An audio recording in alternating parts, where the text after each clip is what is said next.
All right. Good afternoon, good evening, good morning, wherever you are in the world. Welcome.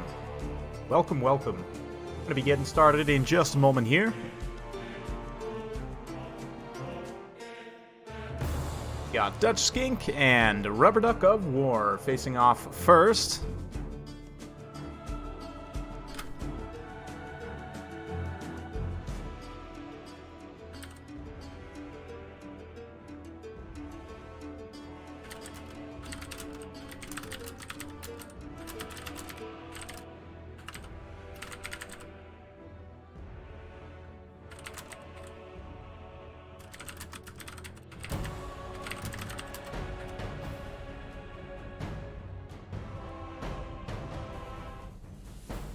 Sorry about the double music there, guys.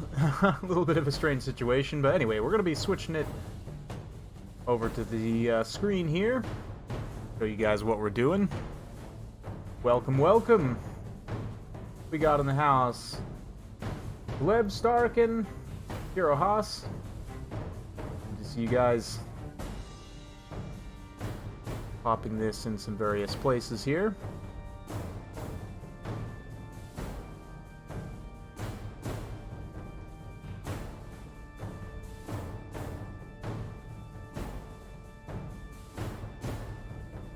And it looks like Rubber Duck of War is going to be going for Lizardmen, banning Vampire Counts and Dwarves, so they're going to be getting their faction picks locked in. So good to see you guys. Y'all are doing well this morning. Might be a little bit loud here. Let me turn that down just slightly. Okay, there we go. Yes. So we're just going to be doing some chill Sunday Total War streaming. Lots of King of the Hill action today. We've got quite a few people signed up. These two will be leading off the pack. Got quite a few other great players on the list, so it should be a good time.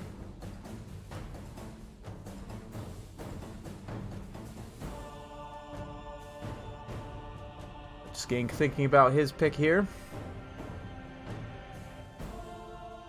And yeah, hopefully this is working okay. I'm using the new YouTube streaming UI, I guess, backend, and I'm not super thrilled about it, but that's fine. I have to learn how to use it because YouTube seems hellbent on just, you know, shutting down the old, more user-friendly system. Anyway. You guys don't care too much about that. You're just here to see some factions scrap, and Dutch Skink gonna go with the Beastmen, which is definitely a terrible matchup, but maybe he's got something in mind here. He does realize. Beastmen versus Lizardmen should be an interesting one. Yeah, the main problem here for the Beastmen is that they have a hard time killing the big, high-health dinos, things like Dreadsaurian. Yeah, might see a Dreadsaurian, Axel, probably. Dreadsaurian or Mazdamundi, potentially both together, are super strong. Yeah, Krokar's also not too bad here. Or a Carnosaur Old Blood, or just a Feral Carnosaur, just any Carnosaur to be honest. So what's the rules for the Derby Chariot Day? No. But if we have a sitting king that goes like 3 turns, I think maybe we'll force them to use a Norsken Chariot Lord. Like a generic Norsken Lord on a chariot and call him SURTHA. Could do that. Yeah, unfortunately, I would mandate everyone has to bring at least 1 chariot unit in every single battle, but not all the factions actually have chariots, which is heresy. We definitely need, like, Cold One chariots for the Lizardmen. Who else doesn't have chariots? Empire has theirs now. Dwarfs don't have any chariots, so they need like a steam train, like single entity chariot. That'd be cool. Vampires have the Black Coach and Mortis Engine. Let's see.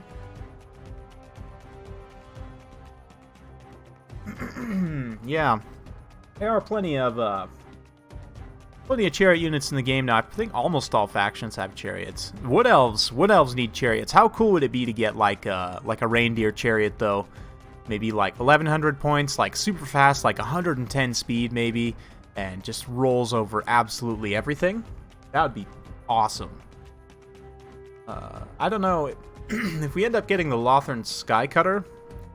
Maybe that will end up counting as a chariot. We'll see. But I mean, the High Elves definitely have.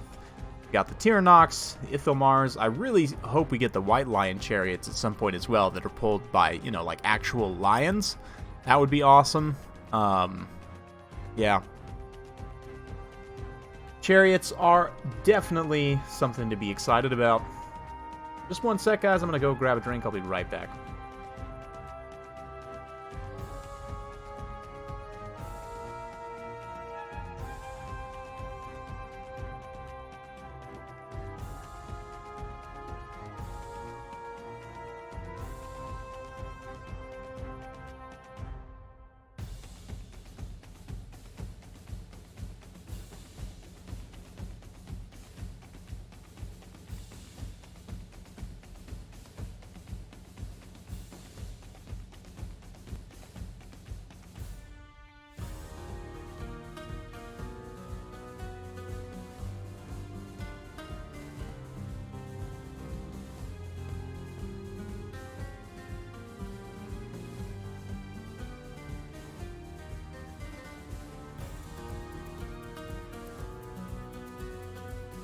Okay, and I'm back. Yeah, I want to say in the lore that the Dawi actually have, like, steam trains, right? Like, correct me if I'm wrong, but I'm pretty sure that you can see, like, running throughout the mountains, like, train tracks and stuff. Have to ask Lore Master of Sotek about that. I am no expert.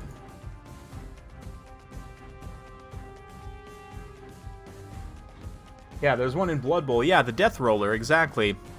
They have the technology to make them, absolutely. So, Skaven have their flares, of course, and doom wheels. Got the pig chariots, wolf chariots, mounted with a flame cannon. There we go. I'm about that life.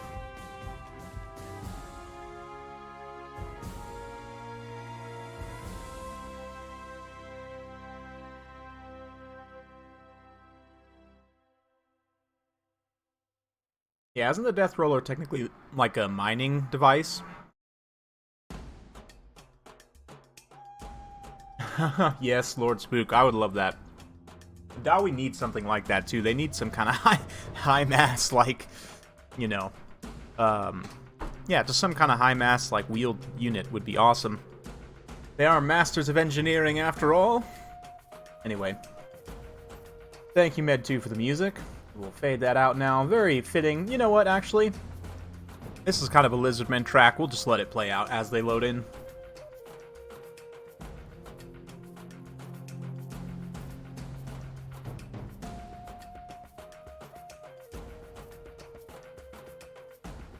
Yes, yes, here we go. Alright, and we'll turn that down now. Well, you know what? Let's do this.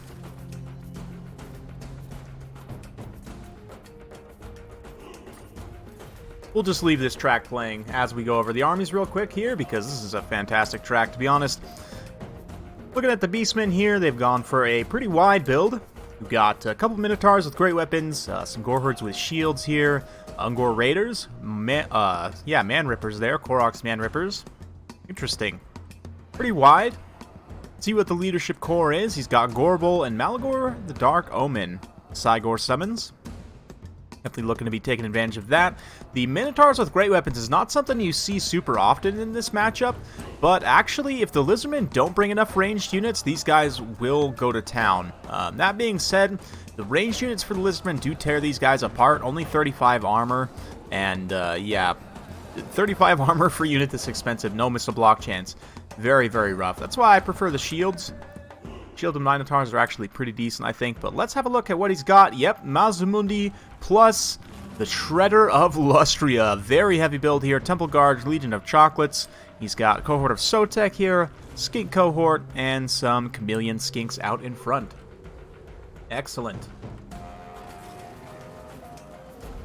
Dawi train with miners throwing blasting charges. Hey, you read my mind. I was actually just thinking, like, how about a war wagon with Dawi miners with blasting charges? That would be tight. Anyway. Yeah, this is a build This build gives a lot of people problems. You don't even necessarily have to take the Shredder. You can take a regular Dread Saurian with the Howdah, but Mazdamundi plus the Dread Saurian is just so much for factions to deal with. Even factions like Chaos really struggle against something like this. Very, very hard to deal with. Even, you know, Tomb Kings, maybe with the right range unit combination, you could potentially take this out at a distance, but these two are thick. This is a really strong build. Definitely a very, very strong build. Minotaurs with great weapons, I don't know if these guys are going to be enough. I mean, 33 melee defense, only 37 melee attack without the Blood Greed active. That's one of the things, is their stats are just so poor for their cost. The weapon strength and charge bonus are very strong. 44 charge bonus in particular means they hit 150 plus on the charge. Very strong, but that 33 melee defense, the 37 melee attack, really not that great here. And here they go. Alright, alright. Beastmen going to be setting off here. Apologies, guys. Feeling a little under the weather. Decided to snow today for no reason. I was very excited for spring, and then, yeah, winter was like, no, just kidding, we're back. So, that's a thing. Well, you know what else is a thing? Is Ungor Raiders being one of the best units in the game, in my opinion. I don't know about them specifically in this matchup. I mean, with enough volume of fire, maybe they can actually do quite a bit of damage to the Dread Saurian. I mean, there are 4 of them. 4 of them with 90 unit models apiece, and even if they only do 1 AP damage per shot, like, there's a minimum amount of damage you can do, and that is 1 damage. So, you know, 1 times 4 times 90 is going to be a bit of DPS over the course of a game, especially if all 90 are hitting their shots, which, you know, given the size of the Dread Saurian there, is absolutely possible. So, yeah, he's going to be moving up and engaging. You can see the Minotaurs great, but just kind of hanging back for now. But the Saurian is going to be soaking all of this fire so far. Not too accurate. Doesn't look like they're making too great a contact, but Mazdamundi should be just wrecking here. Yeah, Gore herds with shields also getting shreked by the cohort of Sotek, but looks like we do have some kind of banishment going down. Saighe summon, and the Minotaurs are probably going to over-pursue a little bit here, but, I mean, these Saurus warriors will get absolutely pounded by this Bull Squad. So, Legion of Chalkwool will come in. They will actually do very well in this particular engagement. Again, the lack of armor on the Minotaur is going to be a bit of a problem there, but the Saighe can just kind of switch to ranged mode and start ground pounding, you know, right in front. There we go, just like that. Great hit on those Temple Guard there. The Ungor Raiders kind of reforming a little bit here. Maligore hanging back, and you can see these Minotaurs not really wanting to take this engagement against this infantry. It looks like we've got some Harpies rushing in as well. Korok's Manripper is going to be going after Mazdamundi. Yeah, things are okay for the Beastmen right now, but oh man, this Ruination of City is going to be devastating, pretty much regardless of where it goes. Oh yeah. 2 units pretty much KO'd right there of Ungor Raiders, but you can see that the Shredder of Lustria is taking some damage, not really enough to be worried about here. Nice Apotheosis should be able to heal that up, but again, that Ungor Raider fire just through sheer volume will do quite a bit. These Minotaurs with great weapons don't really have that many great engagements here, though, and lacking in that melee defense, definitely will feel that in this situation. That's a very unfortunate terror out there for the Korok's Manrippers. They still have a lot of HP and models left there. But one of the main downsides of Beastmen, of course. But you can see this Saighe is also kitting in and getting attacks in on the side and rear of Mazdamundi. Looks like we've got a Curse the Midnight Wind going, debuffing all these Beastmen's melee stats. Very good call for the Lizardmen. You can see, though, the Shredder is taking damage. Again, that sheer volume of fire just through 2 Ungor Raiders, pretty much, that are left. That plus the Saighe. I mean, the Minotaurs with great weapons are getting pretty decent hits. Even this Gourville getting cut to pieces, but he's gotten some damage in. Will it be enough, though, is the question. Another Apotheosis. Yeah, that's the issue, is Mazdamundi can keep this trickle heal up all day. You don't get enough DPS to take down the Shredder quickly, or him. You know, he's going to go down, but this is bad. Mazdamundi suddenly gets surrounded by Minotaurs with great weapons. You can see Maligore dropping another Saighe summon in here, and the Centaurs also rush in a beautiful surround. This could be the end of Mazdamundi. I was talking about burst damage just now. This could be it. These Minotaurs with great weapons, this is basically an ideal situation for them to be in. Maybe this will be enough to take down the big thick boy here. Let's see. There's no way of him escaping, and just the Saighe alone beating his backside. Oh, that sounded so wrong. Somebody please don't clip that, and I know suddenly you will, but there goes Mazdamundi, and I think with that, the Beastmen are going to take a pretty decisive advantage here. Yeah, the Ungor Raiders continuing to provide a little bit of soak here.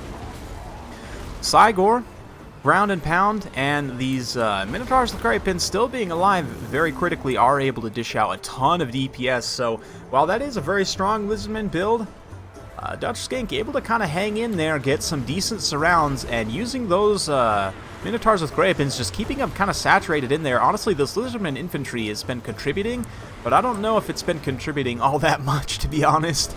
Yeah, they get terrified there as the Shredder gets taken down, and that will lead to quick army losses, so very well played to Dutch Skink there. Just a few unbreakable cohort of Sotek there hanging in the end, but yeah, excellent stuff. Excellent stuff. In a way, yeah, it's like a hero Minotaur with a great weapon. You could say that.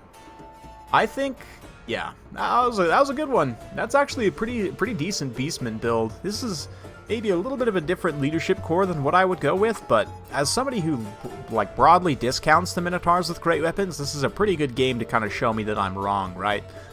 Minotaurs with great weapons did a great job here and really were the key in being able to take out Mazdamundi and the Shredder. The Chameleon Skinks and other kind of supporting periphery units weren't really able to get their ranged focus in. Dutch Skink did a great job with the Warhounds, with the Harpies, with these other kind of peripheral units. And again, credit to the Ungor Raiders. Didn't get any kills except for one. One unlucky Skink somehow had an arrow fall on him. But the rest all poured into those single entities. And again, that consistent DPS through volume of fire. There's definitely something to be said there. Good stuff. Good stuff. Yeah, show that game to anyone who says Beastmen are weak, because that is, wow. Yeah, good stuff. Let's see, who's up next?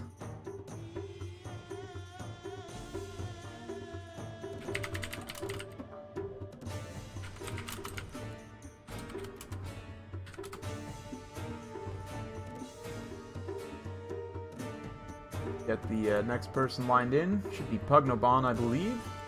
Double check here.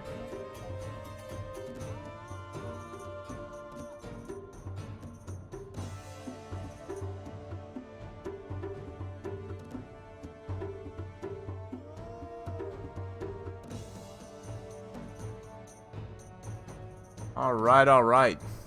Here we go. Pugnoban is joined.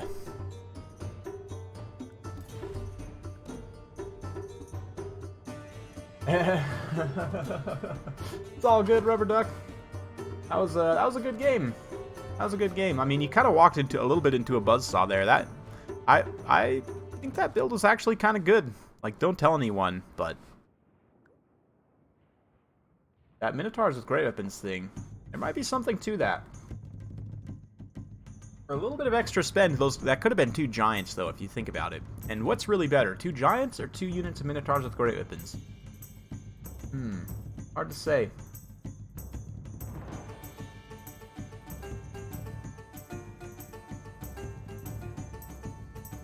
Watching this live from Wuhan. Well, glad to be bringing you some entertainment in this dark time.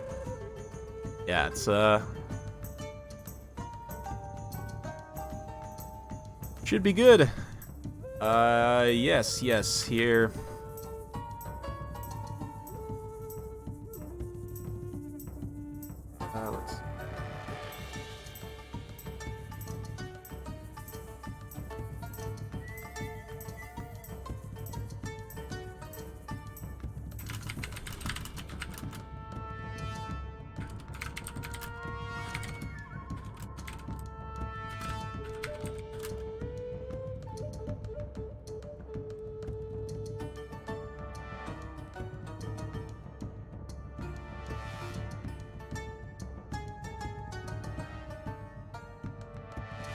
Okay, just getting some things squared away here.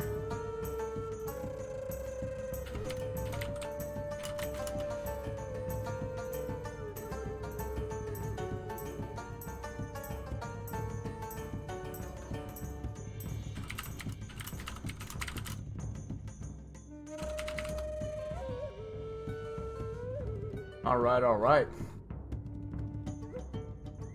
Minobus all the way.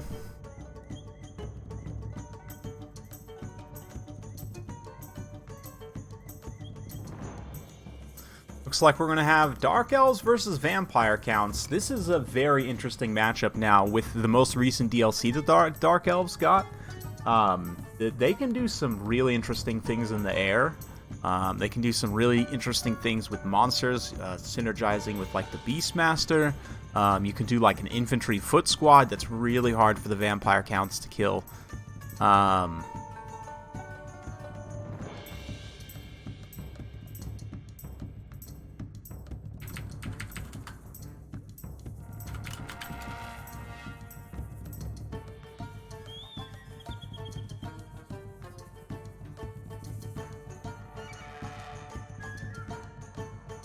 Alright, looks like we're going to be going for Pillar of Bone for the map. It's a great map.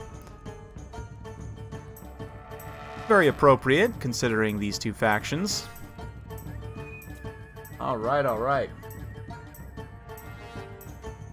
All the ammo on the Shredder is important. Yes and no, it depends on what you're shooting at. It will kind of just like auto-fire at whatever's near it, but I think the main thing, and I would agree that...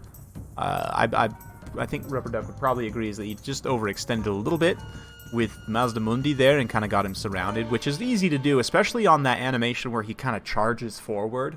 Like, oftentimes he'll kind of charge himself into a blob, and then he can get surrounded, which is a little bit rough. But I think for that build, if you were to just cut the Shredder actually down to a regular Dread Saurian, that opens you up a little bit more funds, and I might take... like one Ripper, try and take one Ripperdactyl to kill Harpies, and then instead of taking ground skirmishers like Chameleon Skinks, then you take like a bunch of Pterodons, because then your skirmish is up in the air so that they can't get to them, right? Because you can use one unit of Rippers to kill Harpies, and then they can also come down and do a massive rear charge like Bunker Bust on some infantry, or like even Minotaurs or whatever, so... Excuse me. Yeah. The leadership debuff for the Shredder is pretty nice, though. Dardar, what's up, man? You just PM me on Discord. I think... See, we're getting through okay. Got still quite a few people on the list, so... See, there's 5 more after this, so we'll see if we get through everyone today, but... Looks like these guys are ready, so we'll be moving actually pretty decently. Musta's never surrounded by the enemy. It's all part of the great plan, right?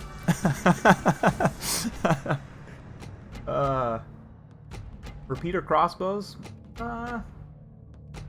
Shades or dark shards? I don't know, actually.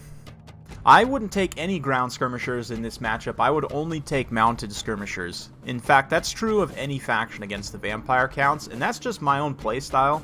Like, Empire, you can try and take some of the mobile artillery units, but it really doesn't... I mean, you have to really kind of build around it, like if you want to take, like, a Luminarch or something. That being said... Where was I going with it? Yes, mobile skirmish against the Vampire Counts, or just no skirmish at all, because they are an all-melee faction, so they're always going to have more units than you, basically. So it's very hard to protect your skirmish units, because they're summons, like, it's... yeah, it's... a weird situation to be in, for sure, but anyway. We're just going to keep it going with the Med 2 music, because it's killing it today, honestly.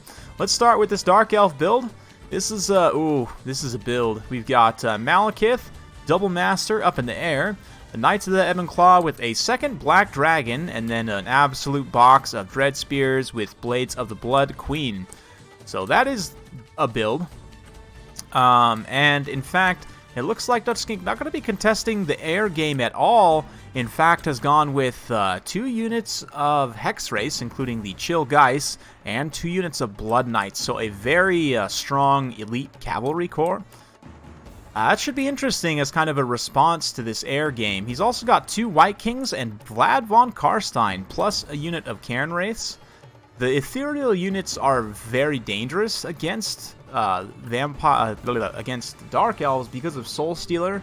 That being said, he's only got Malekith, which has, what, like 3 to 4 Soul Stealers max. He also has Word of Pain, so he may not even be throwing all of his Soul Stealers. Nothing else here has magic damage. There's no Warlocks. There's no Slaanesha's Harvesters for extra Soul Stealers, so the Ethereal units, if he plays his cards right, could actually be a pretty good pick here. Especially the Chill Geist with their Chilling Aura.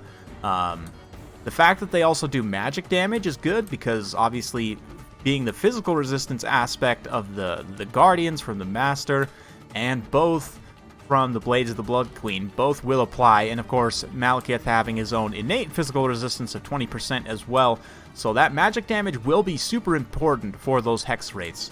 Yeah, let's kind of see how things go. Soul Stealer going to be gross? Potentially, yeah. Yeah, Dutch Skink needs to make sure to not keep these cavalry too blobbed up, but Malekith, I'd imagine, as soon as he spots this, is going to come grab a Soul Stealer somewhere, but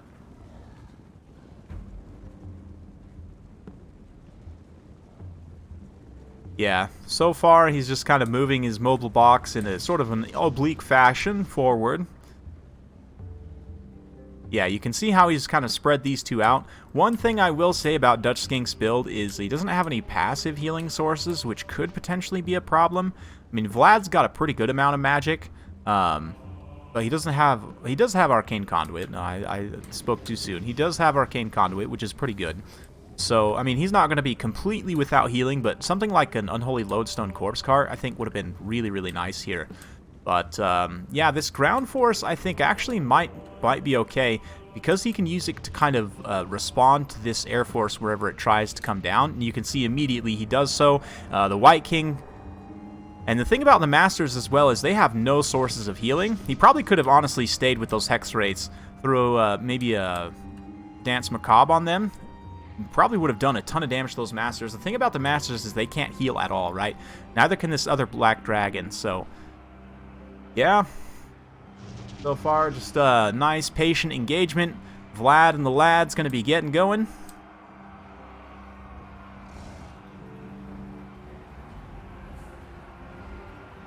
Let's see. Let's see where the vampires end up putting their heroes. If I were Dutch Skink, I'd probably put his hero squad just right on top of the Blades of the Blood Queen here. But again, the Master's diving down.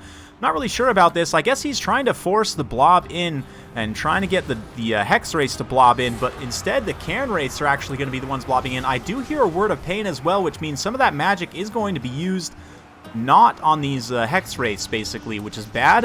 Overcast Wind of Death here? Oh, man! Oh, man. I think it was just a normal Wind of Death. I don't know if that was super worth it at the end of the day, but here we go. This is the Soul Stealer we've been looking for, potentially. Nope, just stand your ground. There's the Soul Stealer. Oh, man. That's going to do potentially devastating damage. We'll see. The Cairn race for now holding up okay, but the Hex race are taking some damage. We just got a big Dance Macabre on all of these units. That is a juicy Dance Macabre right there. Let's see how much damage. The Masters are actually taking a pretty good amount of damage. That Soul Stealer didn't do nearly as much as I thought on those Hex race in particular. Yeah, you can see both Malekith and this dragon just getting dragged down here. Holy cow, look at that damage, man. That Dance Macabre with the high weapon strength of these Hex race. 58 attack with 44 armor-piercing weapon strength.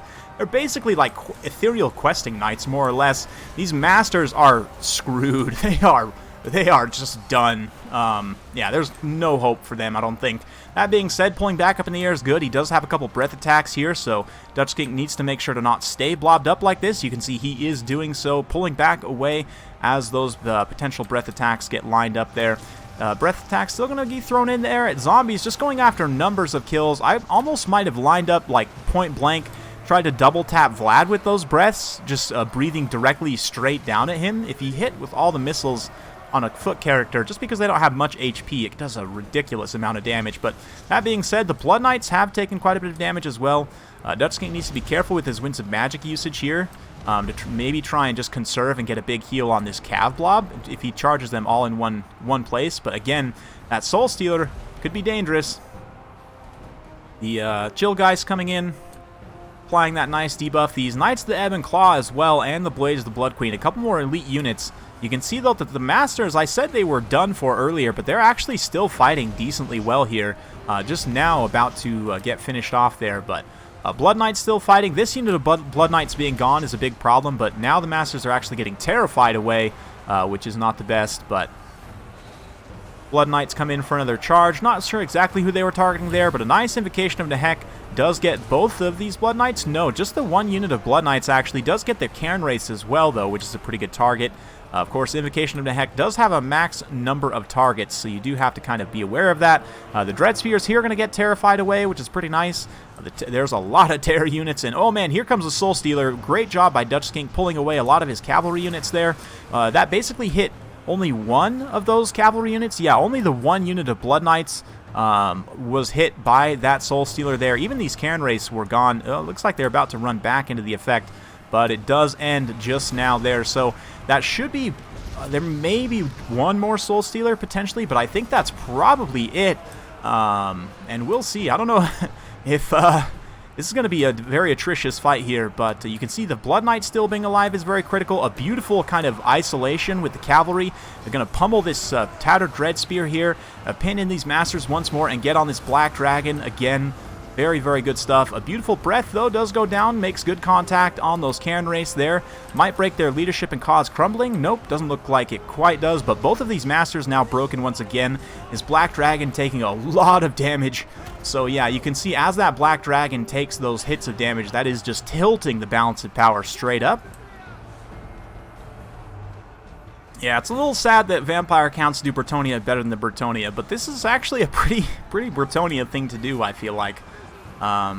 Yeah, this Black Dragon now being finished off, I think that's basically GG for, yeah, there's no way Malekith's going to be able to finish Vlad off. Both of the White Kings are still very healthy. These Cairn Race are still getting hits in as well.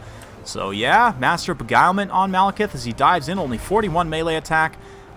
All the Cav come back around, and just one more big, honestly, Dance Macabre on the Cav blob. Try saying that 5 times fast. That could be it. That could be it. Where is Soul Stealer? Yeah, that Word of Pain in the beginning, honestly, I think was a mistake. I think he needed all of his magic for Soul Stealer. But actually, Malekith being completely pinned in by the Hex Race here. Let's get up close. Haven't got too much cinematic action. This is actually a really strong pick here. The Dark Elves have good magic damage options, so it's super risky. But if they don't bring them, I mean, like, Morathi has, like, 5 Soul Stealers, so if you see, like, Morathi plus Slaanesha's Harvesters, this is not going to work at all. Like, you will get 7 Soul Stealer to death, and there's just no hope for you. But against Malekith with no extra Soul Stealers, I mean, there's something to it, I think. There's definitely something to it. You can see these White Kings kind of soloing it out over here. Blood Knights got caught up with some Knights of the Ebb and Claw, but generally, the Ghosty Cav is keeping up with Malekith, and that Chilling Aura, keeping him on the ground, keeping him in contact with these cavalry models. You might be able to get back up, but it looks like a couple of the Blood Knights, yeah, they're actually going to peel off, come back, start to finish up some of these other units here. Get those Knights of the Ebb and Claw and the Dread Spears there. You know, my hatred for undead is well known, but at the very least, if you're going to play with like a cavalry-focused undead, that's okay. Like, I'm not going to lie, I do like Hex Race. The models for them are pretty awesome. Definitely got like the Lord of the Rings Nazgul vibe going on. Blood Knights are pretty cool as well, and of course Vlad is the Chad. He's the OG Chad for sure. Getting in here with his glowing blade.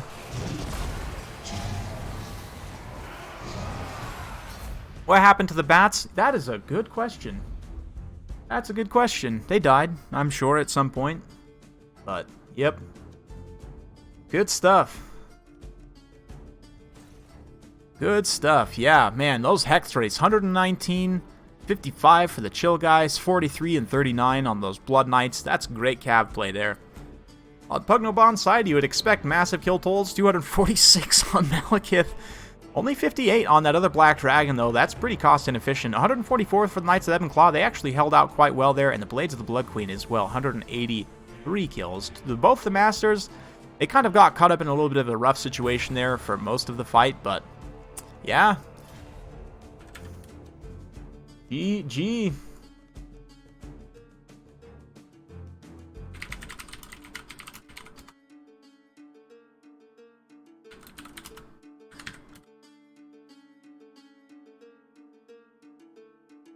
Yeah, GG. That was a good one. Totally forgot about the bats.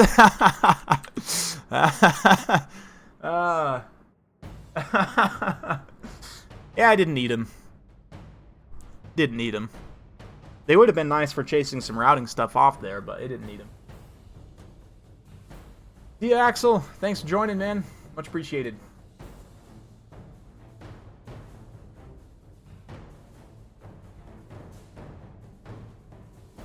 Almost 100 on one of the spears? I mean, yeah, that's what you expect against zombies, right?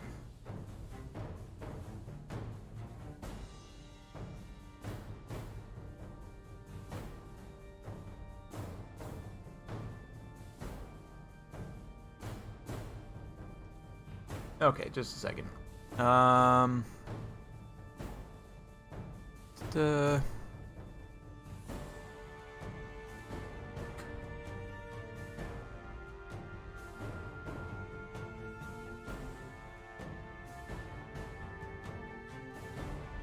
Okay, and get back here. Whoops. I showed it anyway, who cares?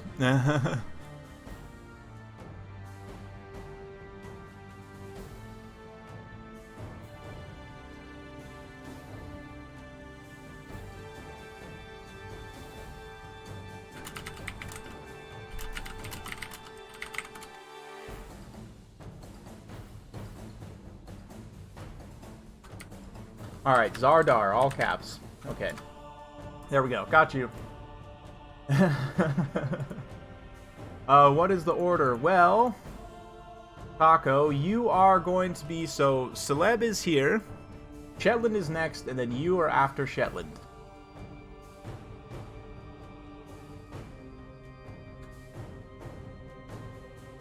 Yes, got quite a few people to get through. Fight me.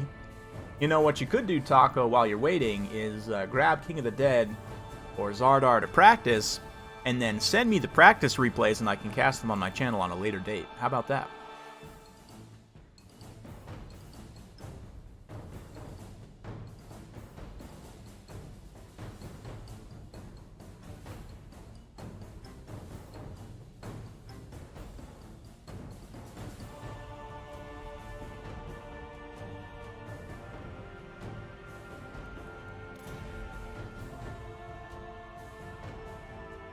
Okay.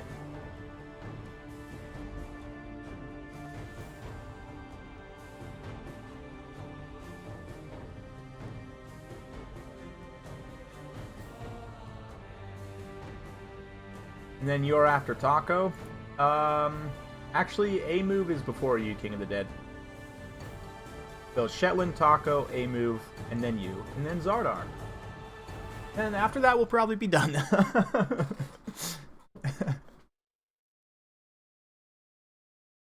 Maybe. I don't know. I am having a lot of fun. We'll see. I don't have too much to do today. I have some things I need to get done, but not a ton. Mostly just recording for stuff for the rest of the week, but...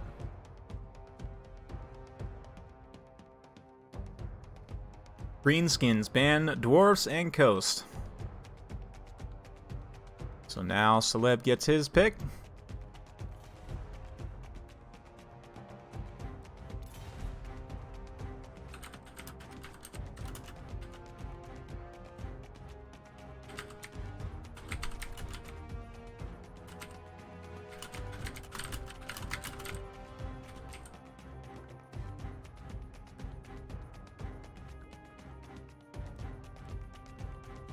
Hey, what's up, Falcon?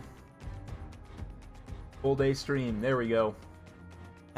Maybe I'll do a 24-hour stream at some point. That could be fun. You know what? Maybe I'll how about this? I'll make you guys a promise. For the release of Total War Warhammer 3, like on release day of Total War Warhammer 3, I will do a full 24-hour live stream. How about that?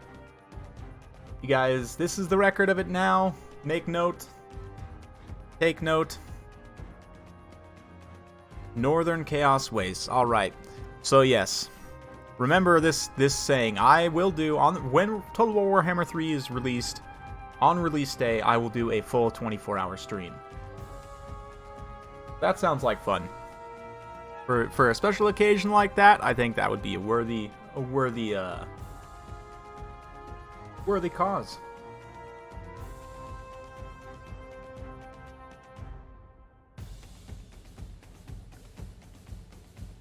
Doing good, man. Doing good.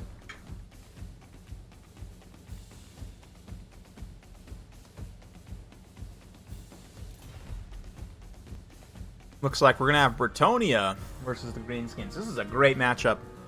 Super classic matchup. 48-hour. Oh, whew. I think 24 will probably be enough for me.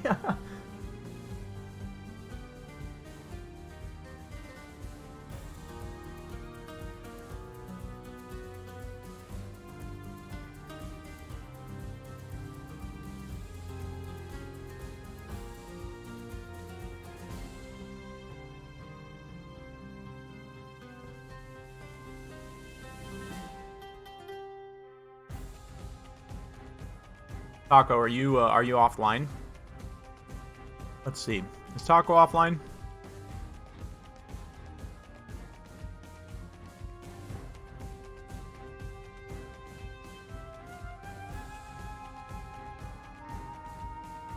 Yeah, Taco, I don't see you online. I think you might be offline. Yes.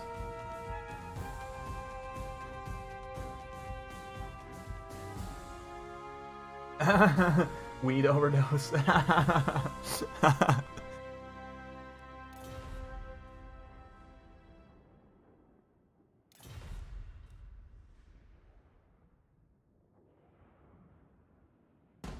me under the name Ninja Hunt. No, I see him on my friends list. He's definitely flying Taco, and he's definitely offline.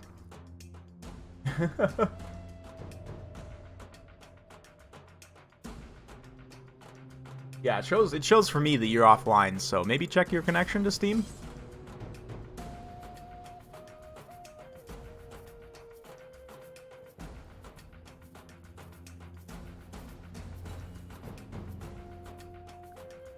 Alright, almost ready here. And since we've been through the whole stream playlist now, I think we'll get back to the game. In just a second. There we go. Okay.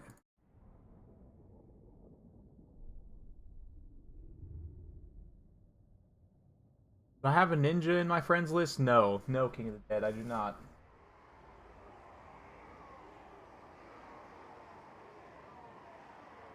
Okay. I hear them. I don't see them. Do you hear them? Do you hear the gobos sing?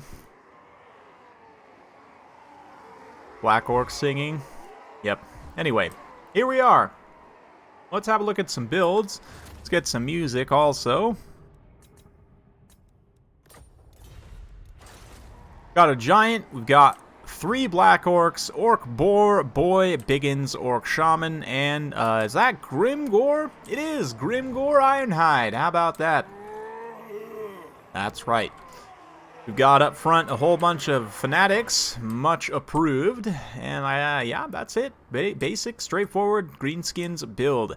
As for Bretonnia, oh boy, we've got an Air Force here, Royal Hippogriff Knights, a Paladin, and Lewin Leoncoeur. Looks like a Damsel Lore of Life, Questing Knights. Up front, we've got some mobs here, Battle Pilgrims, a couple of Fire Arrows and Pox Arrows mixed. Nope, just Pox Arrows. Looking to poison those filthy greenskins. I mean, yeah. They're basically poison already. Damsel here, way in the back. Maybe forgotten, maybe not. We'll see.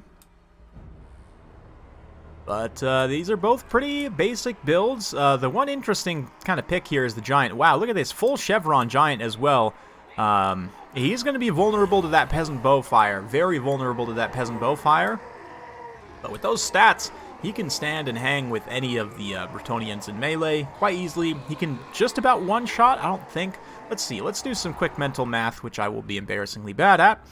Okay, so these guys have about 1,000 HP, so he can't quite one-shot their unit models each, but he can get pretty close. I mean, 2 hits on a single unit model will take them out, so Royal Hippogriff Knights do have to be very, very careful fighting the giant. Bets on the green, boys? Yeah, we'll see. We'll see. I think this Bretonnian build definitely has some teeth. I like the pick of the pox arrows here. I think they'll be pretty good. The 3 Black Orcs is a lot, though. Questing Knights should be able to deal with them. We'll see. Again, it all just depends on engagements, but anyway. Just checking something there. Don't mind me. Seem like pretty odd builds. From this, I would say if you were to swap this giant out with like a spider, this build would make a lot more sense to me. I actually think it would be a pretty strong build then. This, I mean, it's a Bretonnian build. You've got a couple different terror sources, which are good against the Greenskins. You've got a couple of Questing Knights. Battle Pilgrims are okay against most Greenskins infantry, so like, it's a Bretonnian build. It seems pretty straightforward to me, but Paladin giving a bit of physical resistance. He doesn't actually have Guardian, he just has Deadly Onslaught, which is actually great for him considering his 85 charge bonus. So, here come the mobs. Gonna get sacrificed into some Gobos here. This is basically the best engagement the Gobos can hope for. They will absolutely slap these peasants around. Gonna be a horrible engagement for those peasants, but hey, they are just peasants, so that's what they're meant for. You can see the archers kind of peppering in, not really taking too many shots. Just kind of content to sit back and let these peasants get walloped here. I'm not really sure what the intention is for that engagement, but just kind of hanging back with the rest. I guess the giants started to take some of that peasant bow fire. Now the battle pilgrims kind of come in as a second line. I don't really understand fully sacrificing the peasant mobs there. I mean, I would think you'd want to kind of make some maneuver or something, but looks like these Gobos are immediately going to follow up into those peasant bowmen. Yeah, Celeb needs to collapse down with Lewin and these Hippogriff Knights to rout those guys off real quick. Meanwhile, the Paladin goes for a super risky dive to interrupt these Orc Boarboy Biggins, and probably is going to get surrounded there potentially, but some nice Fanatics casts there. Let's see, I haven't seen any other Fanatics casts, but wow, that came all the way around and did some friendly fire to those other Gobos. That is fantastic. The Giant is taking a lot of peppering fire, though, from these pox arrows right here. Yeah, look at these A-Peak Loons. They're actually beating these Battle Pilgrims in melee, which is not overly surprising. But, man, these Battle Pilgrims and these Gobos over here just scrapping teeth and nail. That is very cost-effective for those Gobos, actually, considering they're cheaper than the Battle Pilgrims. But the Hippogriff Knights dive down. They're going to start to get engaged on by Black Orcs, and the Orc Boar Biggins also charge through as well. Looks like Lewin goes after the Giant, which is going to be a high-value target to take out, but let's watch these Hippogriff Knights as they fight these Boar Biggins in melee. The Boar Biggins, because they don't have the best stats here, aren't going to do the most DPS very quickly once their charge bonus wears off, but already 5 unit models on the Royal Hippogriff Knights, and now the Waaagh being popped, maybe a tad late, but that extra melee attack just map-wide going to allow these Black Orcs, and especially these Orc Boar Biggins, to finish off those Royal Hippogriff Knights there. It looks like a Shield of Thorns over on this side for the Bretonnian units. Probably, yeah, might have been better off used on those Hippogriff Knights there, but oh man, Foot of Gore coming in. Looks like most of the Bretonnian cap is going to get out of the way, just barely clips a few of the unit models there, and yeah, probably a big swing and a miss on terms of winds of magic, but the Boar Biggins have been broken up by the Questing Knights, kind of making a flanking attack here. A lot of the Gobos have been dealt with as well over there. This contingent of Gobos here, the A-Peak Loons, they're fighting okay. They're, of course, unbreakable, so they'll fight to the bitter end, but the Black Orcs here are doing very well. Also, these pox arrows getting cut up by the Gobos is great. Beautiful, well, a little bit of misplaced, but a decent brain burst nonetheless. And these Black Orcs, again, they're just going to be such a problem for Bretonnia. Without the Questing Knights and Lewin, I mean, that's kind of the only way for them to kill the Black Orcs. You can see the Questing Knights already getting pretty low, with the Hippogriff Knights having been absolutely savaged already. I mean, there's still 4 of them, but yeah, only Earthblood there, no regrowth, which would be great for them. You can see this kind of core of Black Orcs still fighting, totally healthy just about. Orc Shaman dived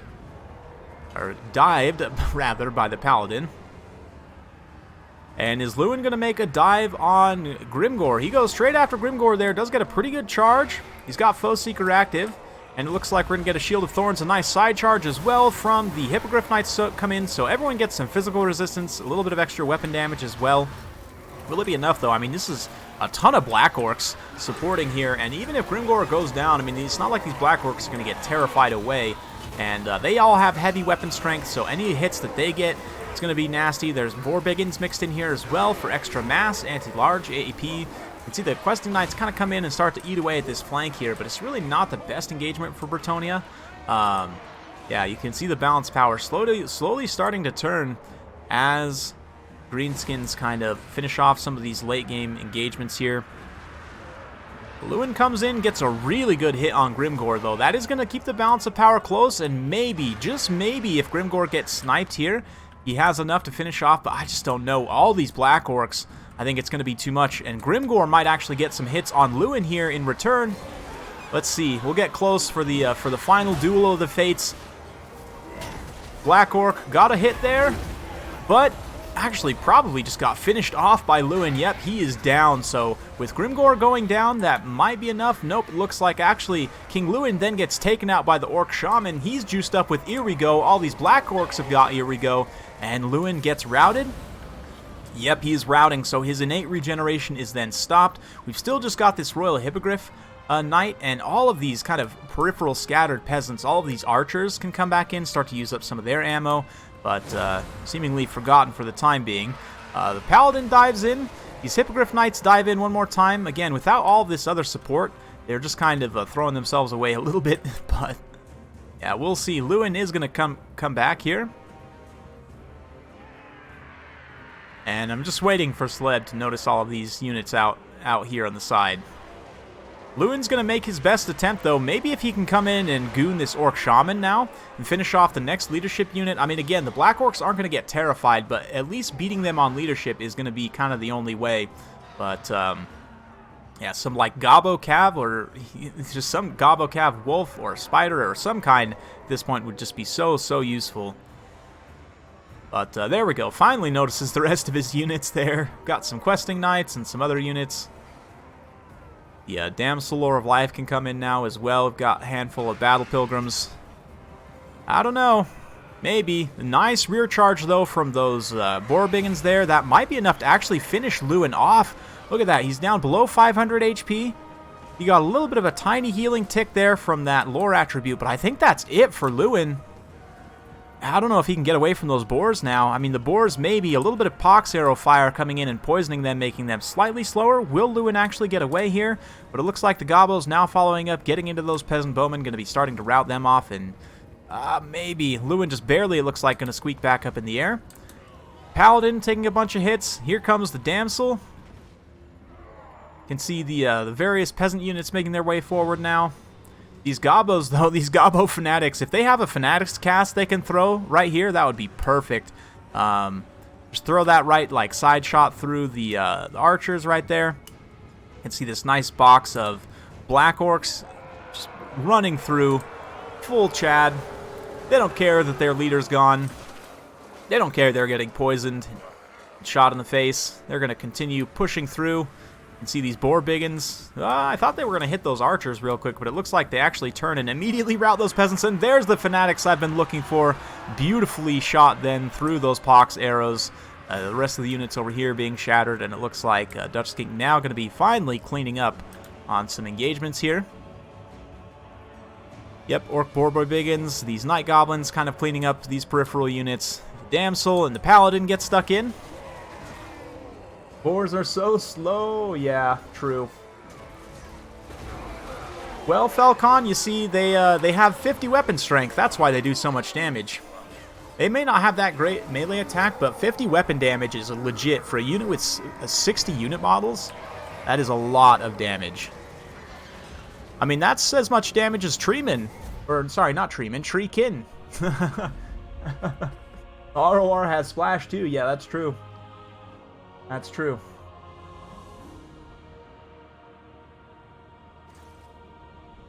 Yeah, Celeb was almost able to bring that one back there in the end. Just a few kind of key misengagements. But, Still, very close game, very fun game.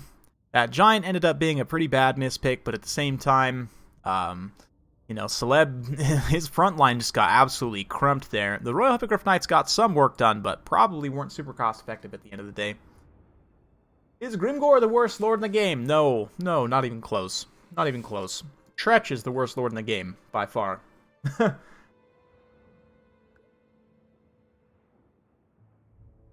No, it doesn't, Shetland. In fact, I have, like, basically won a game with a single 8-peak Looney, like, using a Fanatics cast at the the very last second and breaking a couple units and then winning. Like, you only need one 8-peak Loon.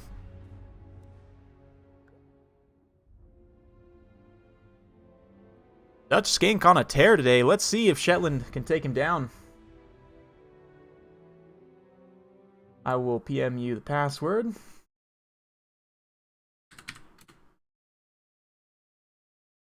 All right.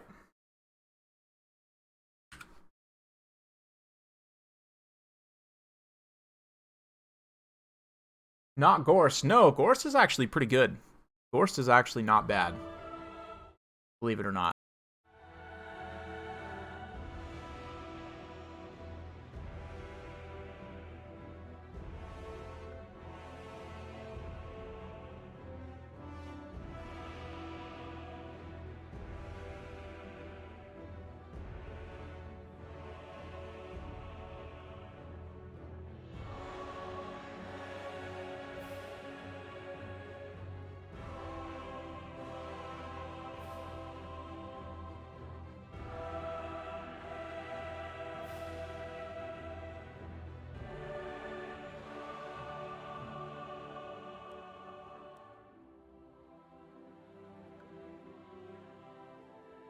Okay, and I'm back. Sorry. Tretch versus Gorst, who would win? Well, that's actually a good question, because Gorst has regeneration and way more HP. Tretch has anti-large and decent weapon strength. Gorst has a Mortis Engine effect and can summon a White King or Graveguard to help himself. Gorst also has access to the rest of Lore of Vampires, so I'm going to give it to Gorst, actually. That's the thing about Gorst, is because he's a caster, and he has a Mortis effect, he has a Corpse Cart, like, he has regeneration, he's actually not terrible. He's actually not bad. He's kind of good. Tretch, on the other hand, has low HP, doesn't have AP, he has anti-large, and he has Vanguard, but he has some weird ability sets that kind of, he's supposed to be like a tank lord, but he's not tanky at all. Like, he just gets killed. Like, he has good melee defense. He has some damage resistance abilities. He has the... what's it called? Like I said, the stay here, I'll get help to give himself stock. But... yeah.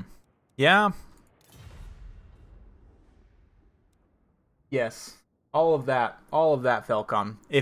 In terms of legendary lords, Tretch is the worst, by far.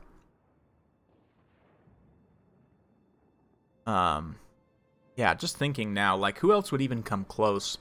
I don't think anyone else is even close, to be honest.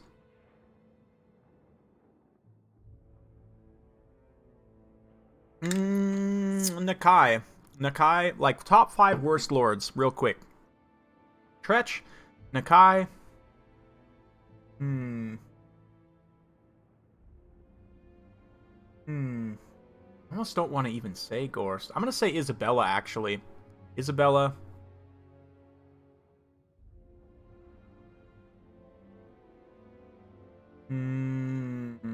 Grimgore might be like 4. And then... all Dwarf Lords are excluded because they're all Foot Lords. Then, I don't know. Who would I do for number 5? I don't know. Tic-tac-toe? Ah, that's, yeah. I'll take that one. Tic-tac-toe. Vlad is really good. No, Vlad is super strong. See, the thing about the tank Foot Lords, if they're good, they're good. They're, like, decent. Like, Sigvald is pretty good. Vlad is really good. Vlad is the tankiest of the tank Foot Lords, so he's, like, the Ultra Chad, right? He just does not care about anything. Sigvald is like a slightly lesser Chad. I'm trying to think whoever... Morgher is also kind of an Ultra Chad, because he regenerates and he has 2 spawn summons. So, yeah, Isabella should be a hero. I totally agree. Gorok's a Chad. I mean, he doesn't have a regeneration, but he has massive weapon strength and pretty decent buffs.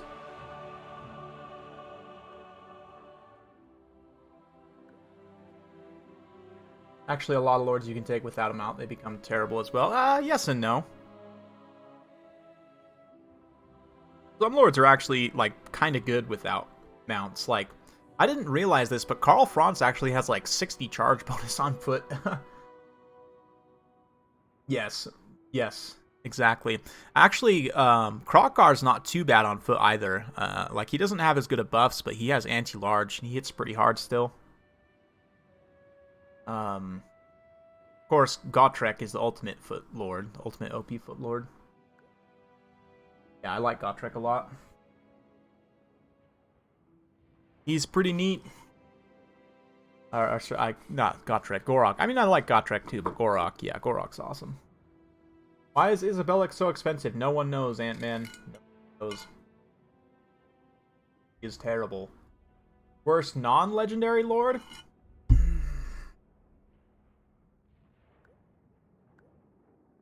That's a good question. Is it... I already know. It's the Chieftain. The Marauder Chieftain. The Marauder Chieftain is the worst non-legendary lord, because there's literally... Like, he's worse in every way than Wulfric. There's no reason to take him over Wulfric. Doom King on foot?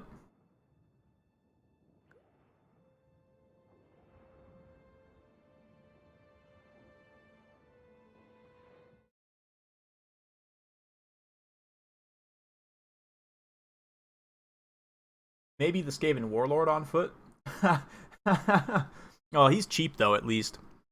Yeah, the Tomb King.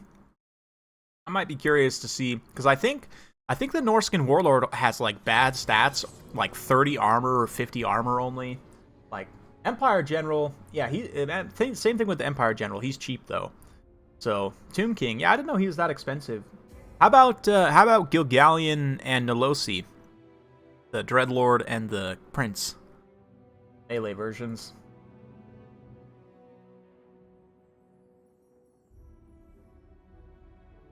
Little Gobbo Lord? No, Little Gobbo Lord is like, he's like 300 points, I think, or something crazy like that. Like, he's super cheap. Oh, I'm supposed to change the map.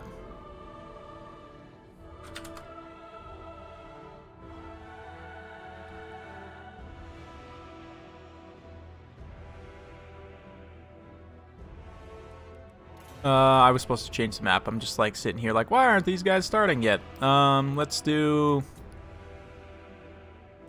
Plane of the Dead. MPP pass. Okay. I can do that.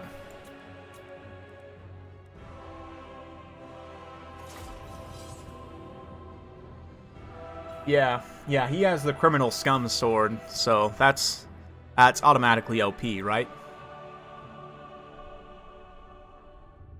I'm actually really surprised you don't see the Dark Elf Master more, because he also has to stop right there, Criminal Scum Sword. I don't know, like, I think it's pretty strong, to be honest. Maybe just because the Caster Lords are so good for Dark Elves, like Malekith and Wrathy, and even the Supreme Sorceresses, to be honest, but...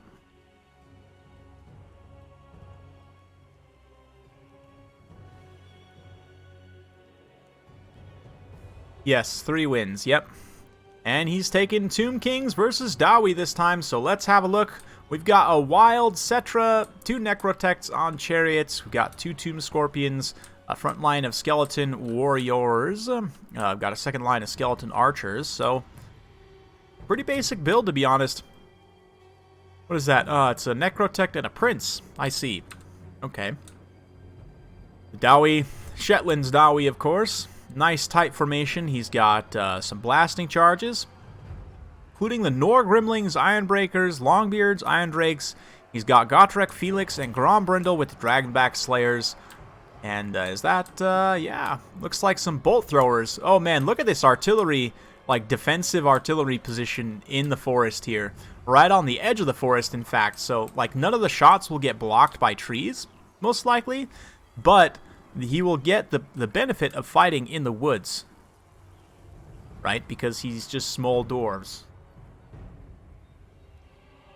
He also has a Scourge Runner mount. Yeah, I actually really like the Scourge Runner mount on the Master. I mean, it's okay. It's not amazing, but it's okay.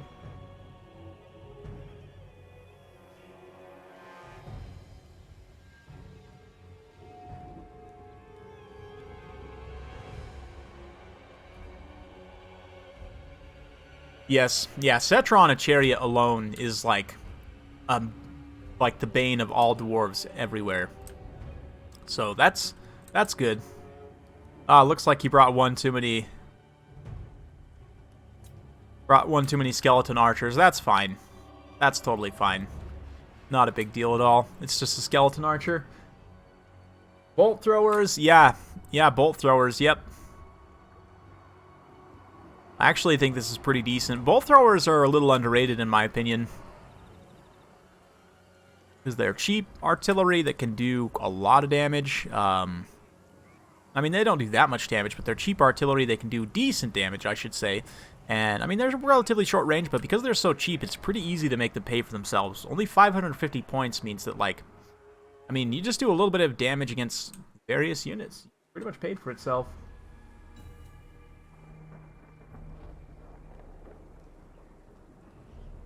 Yeah, I mean, the Master... Yeah, on the Manticore mount, it's what, like 800 points for him to take the Manticore mount? If they gave him the Chaos, what's it called? The, Exalted Hero level, like 600 point Manticore mount, I think it would be a lot better. I think it's... I want to say, you'd have to check me on that cost to make sure I'm right, but... you can see here the chariots kind of rolling up and forward. Wow, the Tomb Prince chariots can actually hide in the woods? What? Tomb King's chariots can hide in the woods? I didn't think chariots were allowed to hide in the woods. That's hilarious. Oh, or maybe they're just hidden behind this slope? I can't really tell. There's no way. They can't... No, they can't actually hide in the woods. Okay, it is just the slope. I was going to be a little bit aghast there. But yeah, bolt throwers already opening up some shots, getting in on these skeleton warriors. Not really that important of a target, but the Tomb Scorpions are using this slope to their advantage to kind of make their way up and around here. Same thing with the chariots. Using the slope to their advantage as they advance so that they don't get hit up too bad by these bolt throwers. So far, the bolt throwers, and shooting at infantry, they're going to do negligible damage. But it's something. Some kind of value at least. Chaos Manticore mount is 500. Oh, wow. Yeah, that would be really good for the Master. I feel like that would make sense, too, since he's, like, supposed to be this Beast Lord, right? Anyway. Over here, we've got Dragonback Slayers. They've actually found Cetra's chariot squad, and they're kind of chasing him around there, which is pretty hilarious. But that being said, if the archers can then just kind of form up a concave and block those Slayers out from the rest of the army and just get a massive crossfire on them, they could probably kill them pretty quickly.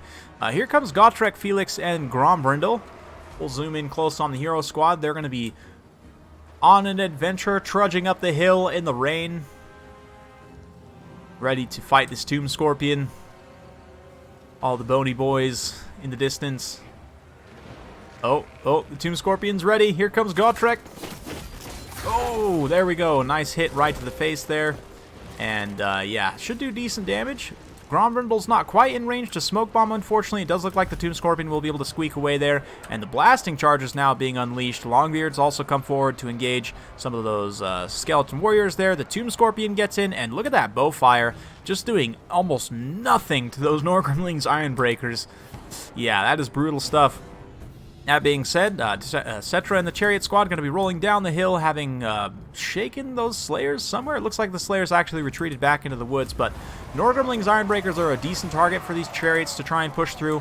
I don't know how much damage they actually did. They might have been subject to the bracing bonus there, but at the very least, we've got blasting charges all over the field, kind of on the low ground there. You can see the dwarfs also pushing through, trying to get up into the second line. These Longbeards are, as the some of the Tomb King's units start to crumble away a little bit there, But you can see, oh man, the hero squad, they got a hold of this Tomb Scorpion, and that is a bad news.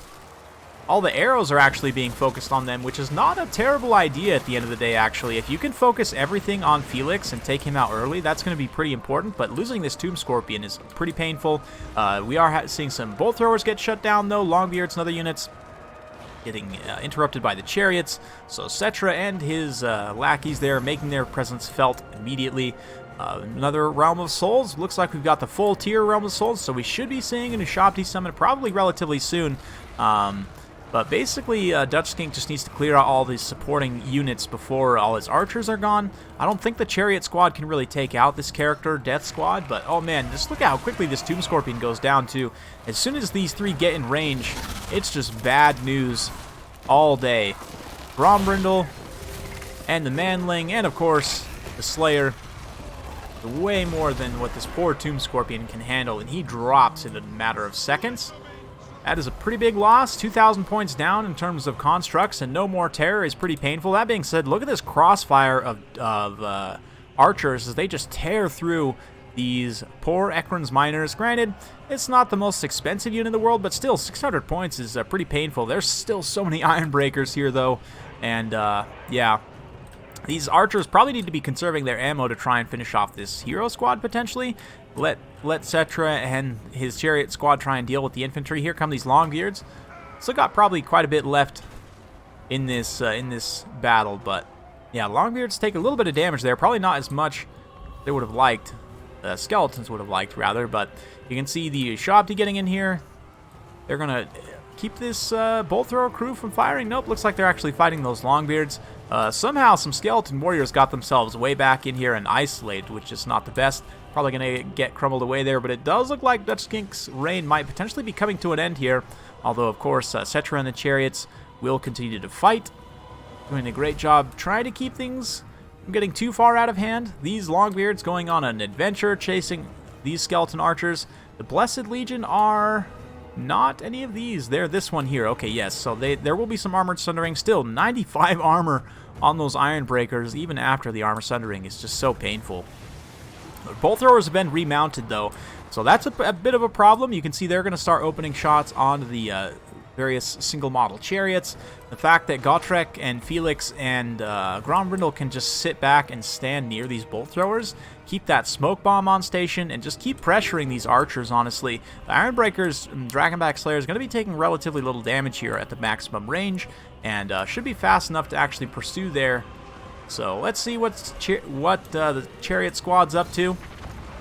Oh, the smoke bomb. I heard it go off there. Grombrindle gets in, and he's going to get attacks on Cetra himself. You can see, yeah, that extra melee defense debuff down to only 6 melee defense on Cetra is going to be absolutely brutal. Even like the handful of miners that are in this engagement might potentially get some attacks on him. You can see the bolt throwers firing point blank there. Gotrek, Felix, Grombrindle.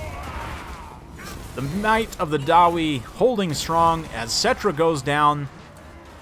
Looks like Gotrek actually got his healing proc there. Actually took enough damage from Cetra to need his healing proc. But yeah, these other two Tomb King characters are going to get cut through very quickly. And that looks like it will be the end for Dutch Skink's reign. Went on quite a tear there. But now Shetland will take the crown. Hey, Borg Cube coming in with the fiver. Fancy killing a few people with Tyrion. Well, Shetland's up next. We can ask him, but that was a build. I like that triple bolt thrower action with the hero squad. That hero squad's really good against the Tomb Kings in general, but yeah, the bolt throwers pulling him in. All the elite infantry with the blasting charges. It was pretty cool stuff. Good game. Yeah, I think the Dawi have a pretty decent matchup against the Tomb Kings. Tomb Kings can do some things if you go super wide with like lots of chariots and constructs. Can be tough, but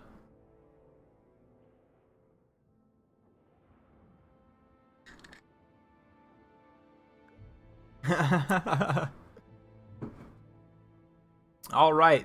And up next we've got El Taco, so I will PM him.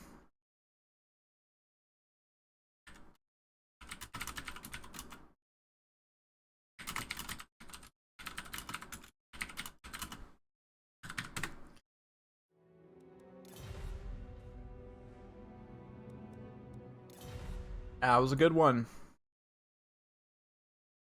Well, no worries, Board Cube. We'll see.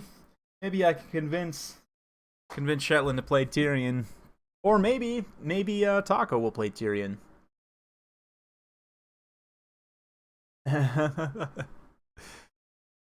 Yep, just casting today.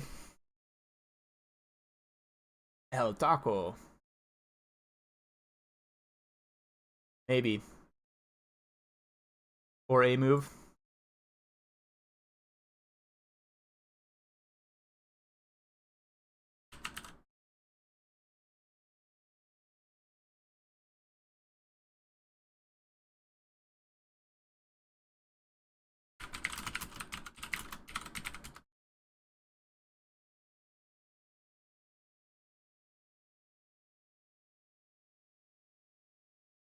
Okay, looks like we got Taco in.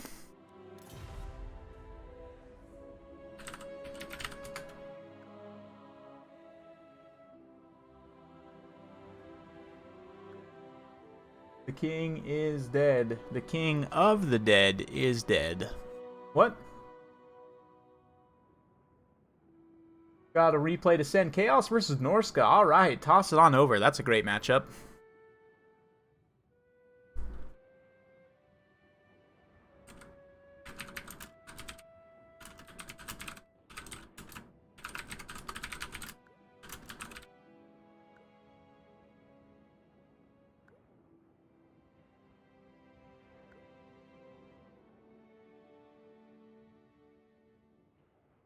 Let's see what Shetland goes with. Not allowed to choose the same faction twice, so let's see what he kicks into. Yeah, that was quite a run, Dutch King. That was a great one.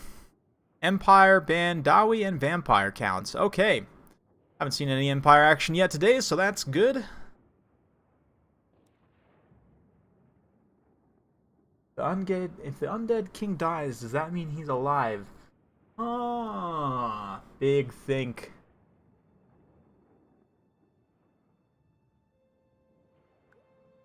I am super excited, regardless of what the DLC is. Like, regardless of what DLC.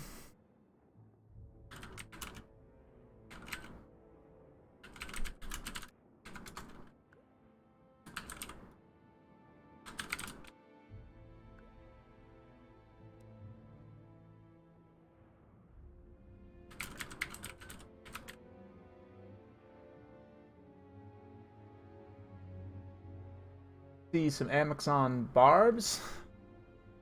The Amexon barbs.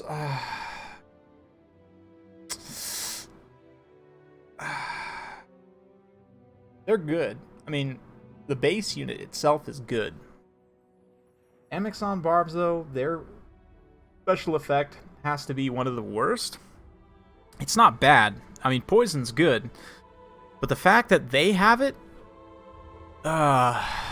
I mean, it's like literally everything else on the roster has poison already, so did we really need to burn their special effect on more poison?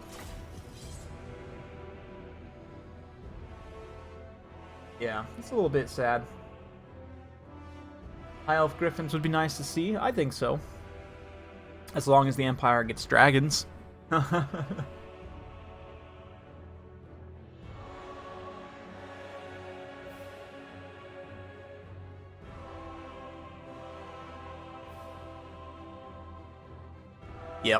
Yep. I'm super excited. I mean, more old world updates for old world factions is good. More. I want more. This game's awesome. I want more of it. Some sweet armor sundering for high elves. Yeah, I mean, you know what they could do is reduce the price of white lions, including the ROR. If the ROR white lion was only like 1,000, then it would be so much better because they have armor sundering.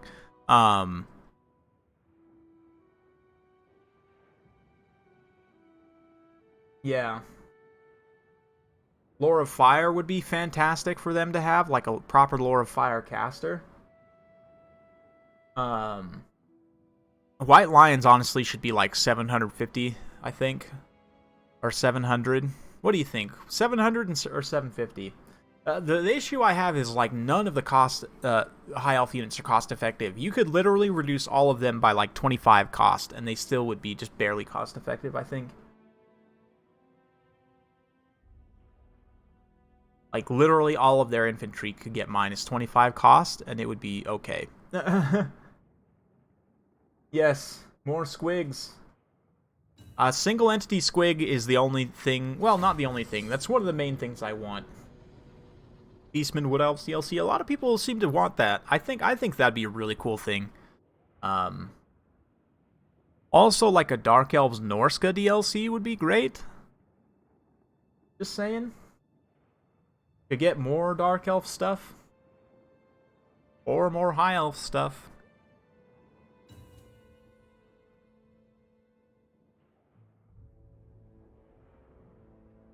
Stone Trolls with magic resistance.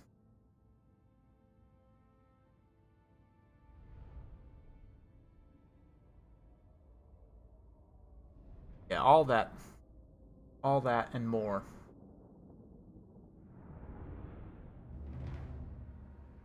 Yes. Yeah, they need good armor sundering. They need mobile armor sundering is what they need. Like, the Herald... I wish they had given the Heralds of the Wind armor sundering like the ROR Illyrian Reavers. That would have been really strong. Because then you would have, like, a ranged armor sundering option. The Rusty Archers. Something like that. Anyway. Gobbo Spear Chukka, yes. Here we are. We've got Skaven versus Empire. And for the Empire, we've got Flagellants. 2 Flagellants. Got some Empire Knights, it looks like. Yep, a couple of Empire Knights. Mortar Wagon. Yes. Shetland loves the Mortar Wagon. And we love him for it. He's got 4 grenade launchers. Oh, geez. And some Flagellants. Sigmar's Sons. Wild build. As for the Skaven here, we've got plenty of Slave Slingers, Clan Rats, and Spears. Rat Ogres. Looks like 2 units of Flayers, a Hell Pit Abomination, Deathmaster Snitch, an Assassin, and I don't see, looks like an Eshin Sorcerer. He's got Brittlebone, Warp Stars. Interesting. ROR White Lion Chariot will get armor sundering? That would be awesome. Be like a Flayer, like the ROR Flayer, like the Dwarf Thing Menace. Yeah, a Chariot with armor sundering is super strong because you can like mass apply it to 100 units at the same time by running down your opponent's line. That'd be cool. Mangler Squigs? Yes. Yes. Oh, we even got some White Wolves Huntsmen. This is a wild build from Shetland. Is that Carl? Nope, Boris up in the air. Bright Wizard. I'm sure Taco immediately is just very confused about what's happening here. Mortar Wagon up on the hill, going to be blasting some shots onto those filthy Skaven over on the low ground. There's not really that many good high-value targets for the Mortar Wagon to shoot at, though. I mean, it could take out basically this entire infantry force, and it would barely pay for itself. Just kind of sad when you stop and think about it, but hey, there you go.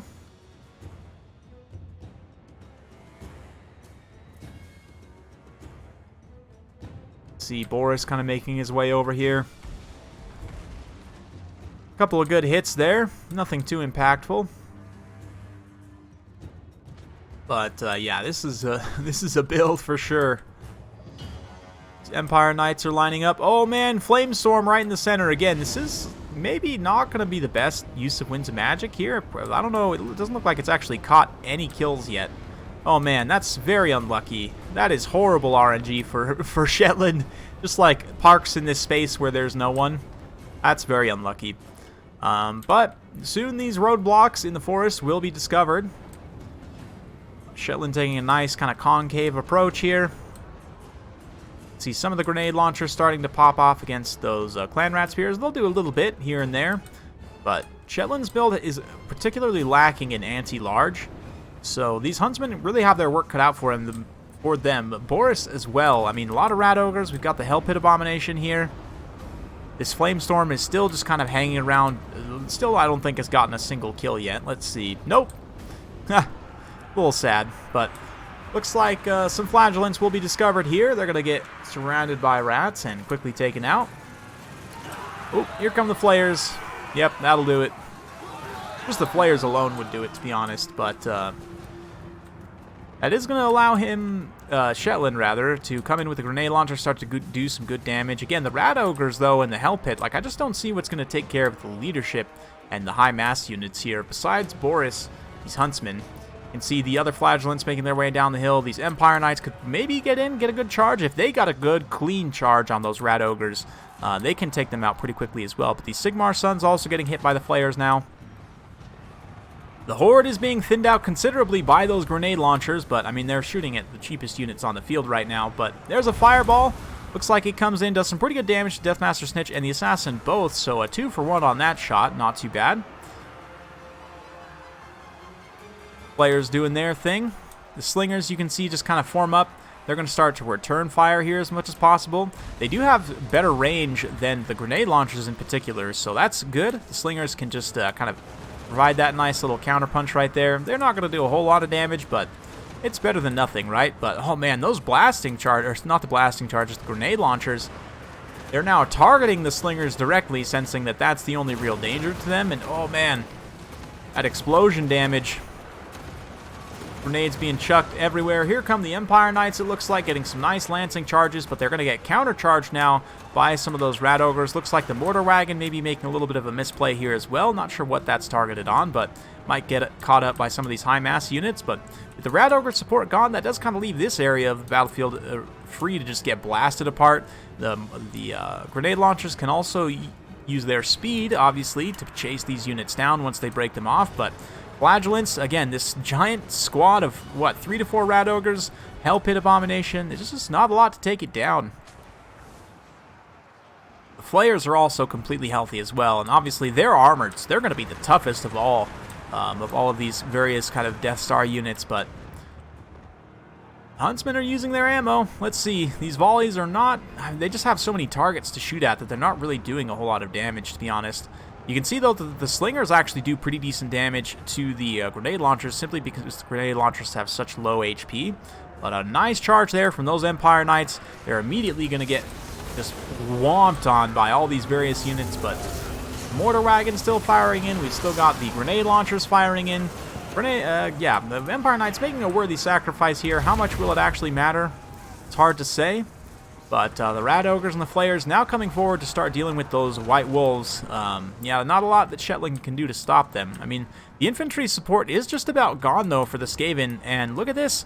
1 unit of rat ogres has been broken. Second unit's down to about half HP, so maybe Shetland's got this. Maybe this kind of spread ranged is going to work out okay, but as it is, white wolves, that's what these guys are, right? Yeah, the white wolves just getting absolutely slashed and smashed. Flagellants come in. They'll be able to do a little bit. Balance power has pulled back pretty much to dead even, and I'm not sure where Boris is at. Looks like he's just helping to see some of those rat ogres away. Boris is going to be really important in helping to finish off these rat ogres and these flayers. Both the rat ogres are relatively low. The hell pit's completely healthy, though. A nice, good charge from the Empire Knights. Quick hit and run there. Flagellants. The fact that, again, there's just 3 here, there's 18 of these Sigmar Sons, the fact they're unbreakable means they're just not going to go away, right? So they can keep fighting even those very tattered Skaven units. The grenade launcher's kind of reforming here, ready to pull up on another engagement, and it's just these high-mass units now for the Skaven, the high-mass units and the leadership. And look at that fireball, it just does so much damage against poor Deathmaster. He has no armor, relies almost entirely on his physical resistance, doesn't have much HP to begin with, so he can get just ransacked by that fireball, unfortunately. And, yeah. Shetland looks like probably going to be bringing Boris back, I would imagine. Maybe using some of these other units to chase off those rat ogres. But the mortar wagon's just about used up all of its ammo. And all these Skaven units are... Yeah. Shetland can basically dictate the pace of the battle at this point. You have a handful of slave slingers coming back from route over there. Oh, this is bad. This is potentially really bad. Warp Stars come in. That does a ton of damage. Deathmaster's Sigil also snares him in place. And will it be enough? The Rat Ogres come in, get a pounding charge, and they actually do rout off the Bright Wizard there.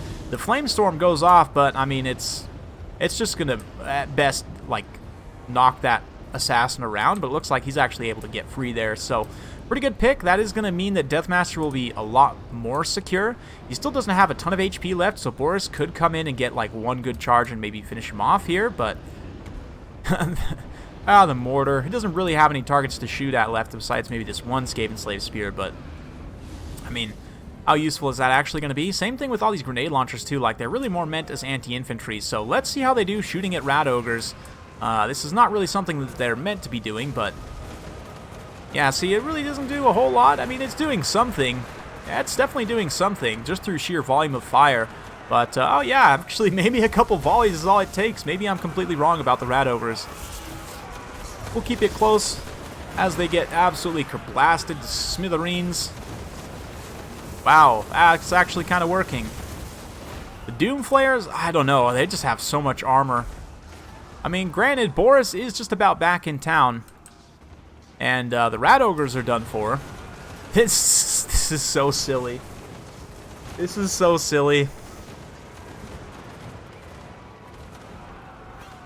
Oh, man. I can't believe that these grenade launchers are actually doing this much damage. Oh, here we go. Looks like Whirl of Weeping Blades. And Boris comes in. He doesn't have good contact on the Deathmaster yet. Did he get the Sigil? He actually got the Sigil. Rival Hide Talisman, Assassin's Trophy, Deadly Onslaught also being used, but look at this. Boris is taking a ton of damage as he dives in. Deathmaster is able to get a few counter punches in return and actually hasn't been hit at all. Despite his low HP there, he is able to get some good hits on Boris. Will Boris be able to get back up in the air? Looks like he's continuing to take hits, and the Outriders actually come in and screen out for Boris there. Look at the damage on that Hell Pit Abomination, though. Man, what is happening right now? I had totally discounted. It looks like the Huntsmen are actually back. That's probably a big part of it, but these grenade launchers are doing a lot more damage than I would have expected. Boris still has that brittle bone, so he's going to want to hang out in the air and just wait for that to wear off, or maybe not. Maybe he's going to take a risky dive here. One or two hits from Deathmaster could finish him off, though, so he probably should wait till that brittle bone wears off. Looks like the Doomflayers got back, got into those Outriders, so maybe Boris will go over into that direction and help clean them out. You can see the Mortar Wagon trying to pull away still. The Empire Knight's going to be coming up and around. They're going to get a charge. Yeah, just knock the assassin around a little bit. You can see Boris does exactly what I said he should, which is come to finish off these Doomflayers here. Now the Outriders can actually like chase them off the side of the battlefield. So still super close. Man, I don't know. Yeah, for real though. This is very, very strange. Very, very strange build. I love it though. Can't believe it's working. We've got a fireball coming in. I saw some kind of effect pop up there. Maybe it was the Warp Stars. I don't really know. Thought that Fire Wizard got chased off. Yeah, it looks like it, but... Oh man, the Hell Pit Abomination, instead of getting its healing proc, actually unleashes a unit of Skaven Slave Spears. That's devastating as they just get blasted immediately by all the grenade launchers. That was basically the quickest I've ever seen that unit get deleted.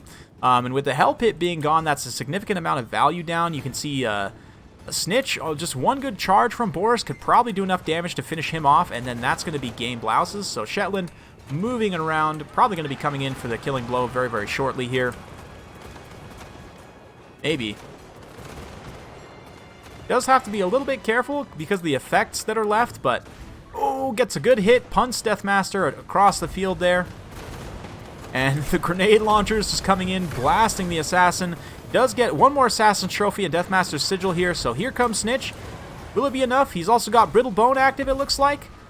Oh man, Boris could potentially be in big, big trouble here. Let's watch his HP. I'm going to keep the HP bars up as these guys are fighting because this is a very, very pitched engagement between Snitch and Boris. Boris hasn't taken many hits though. Snitch actually gets terrified away there, and that is going to be the end for the Skaven. All three of their heroic units are going to rout, and that should immediately push army losses, I would think. Maybe, nope, looks like that Skaven Slave Spear still think they have a chance, I guess, somehow. But, yeah, that's pretty much GG right there. I can't believe that worked, man. Those blasting charges, Did a lot more damage than I was giving them credit for. They did have to use up all of their ammo, but holy cow, man. Oh, man. Wow. Look at those blasting or the grenade launchers. 112, 195, 145, 79. Fireworks display there from Shetland.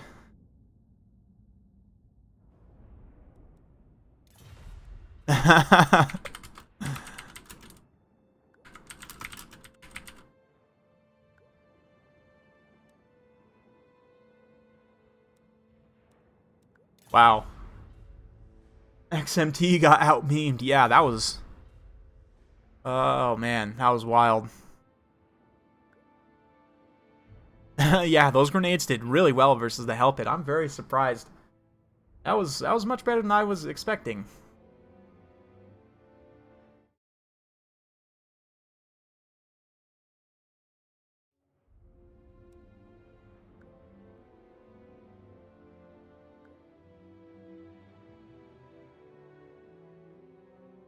Looks like Shetland's got to bow out. He did get 2 wins, but...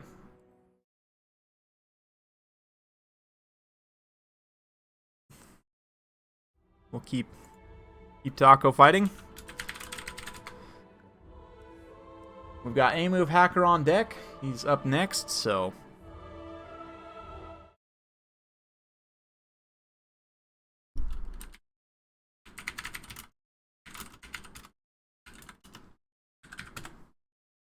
Cool, cool. Yeah, the grenade launchers, they're underrated. They're such a glass cannon unit that they're really hard to use in a lot of matchups, but there, he had the right build and he had the right situation. I was definitely discounting how well they were going to do against those monstrous units, but they actually did enough. They did enough. Yeah, that was quite impressive. I have to say, Steel, Faith, and Gunpowder. GG. Yeah, grenade game. Oh, man. Great. Great, great.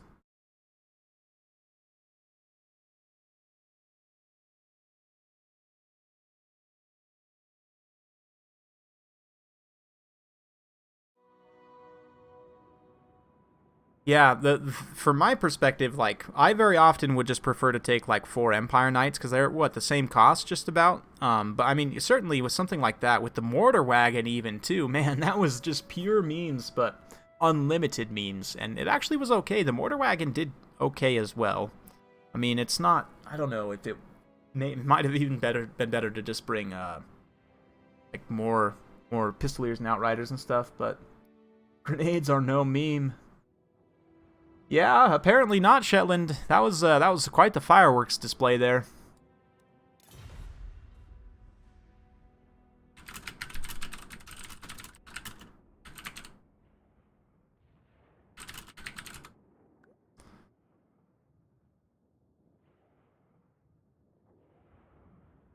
I love the mortar wagons. Those things are, I mean, they're pretty meme value. They're okay, but they're only twice as expensive as a normal mortar. Well, I guess they did reduce the price a little bit, right? They're a little bit better.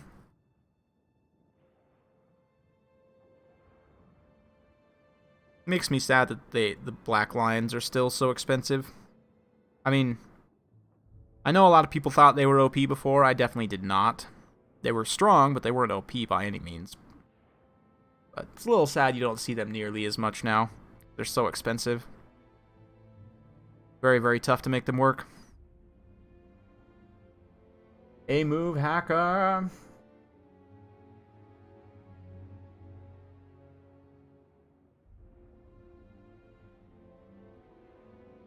Oh yeah, Empire has good matchup in every matchup.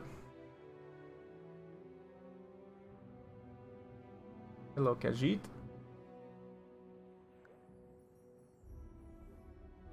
That's true. I guess, again, since the price decreased, you're only paying about, what, 300 points premium for that, so it's not too bad. They're not weak, they're just expensive as heck, like, for what they give you. Also, I just have a little bit of a different play style. I tend to play very aggressive with Empire, like cavalry rush, like Volkmar builds, like run your face over. So typically I'm not trying to use artillery much, but... Alright, looks like we're going to go same map. That's cool with me.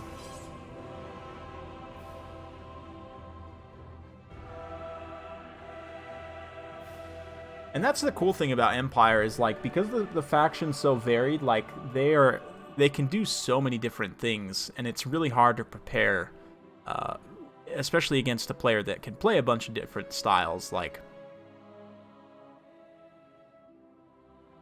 Bonus versus infantry for the wagons, though. Yeah, I mean, honestly, if the war wagons were a little bit better in melee, I think that'd be okay.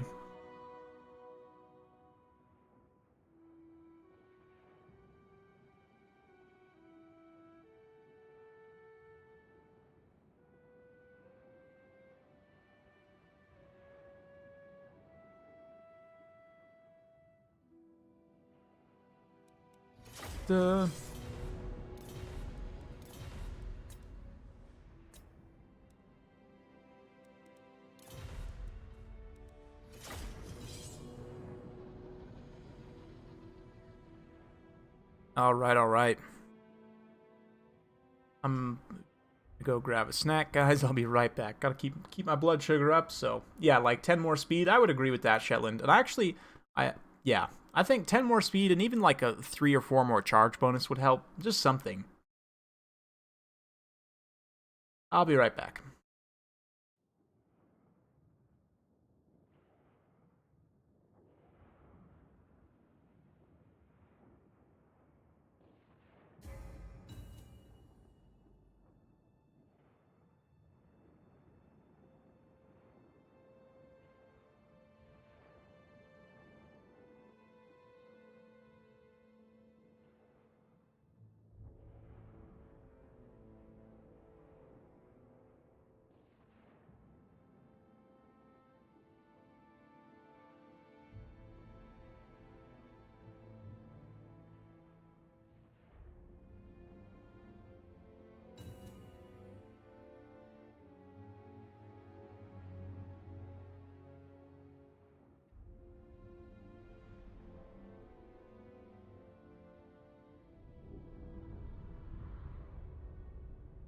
Alright, and we're back.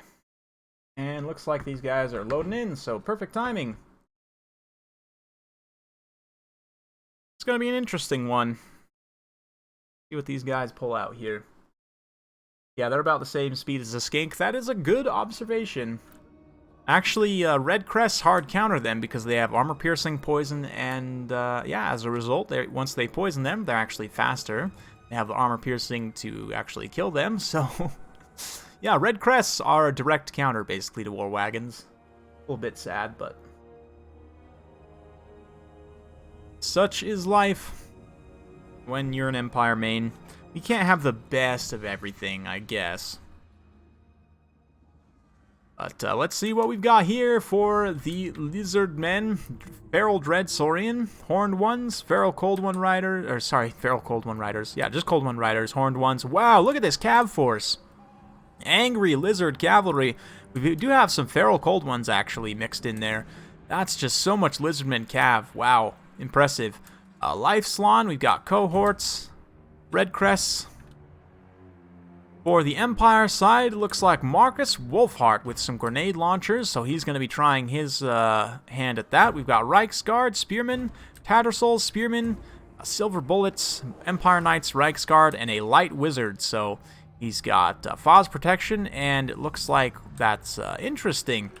Shem's Burning Gaze, you don't see that too much, especially against Lizardmen, but I guess just for the immune to psychology, he's going to be trying to spam those two as much as possible.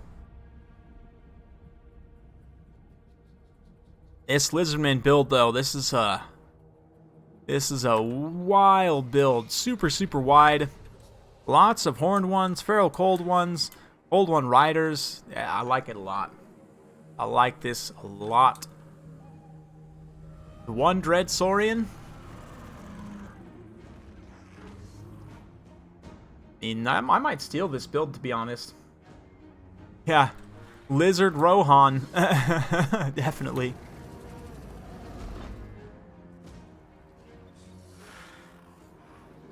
Clever girls.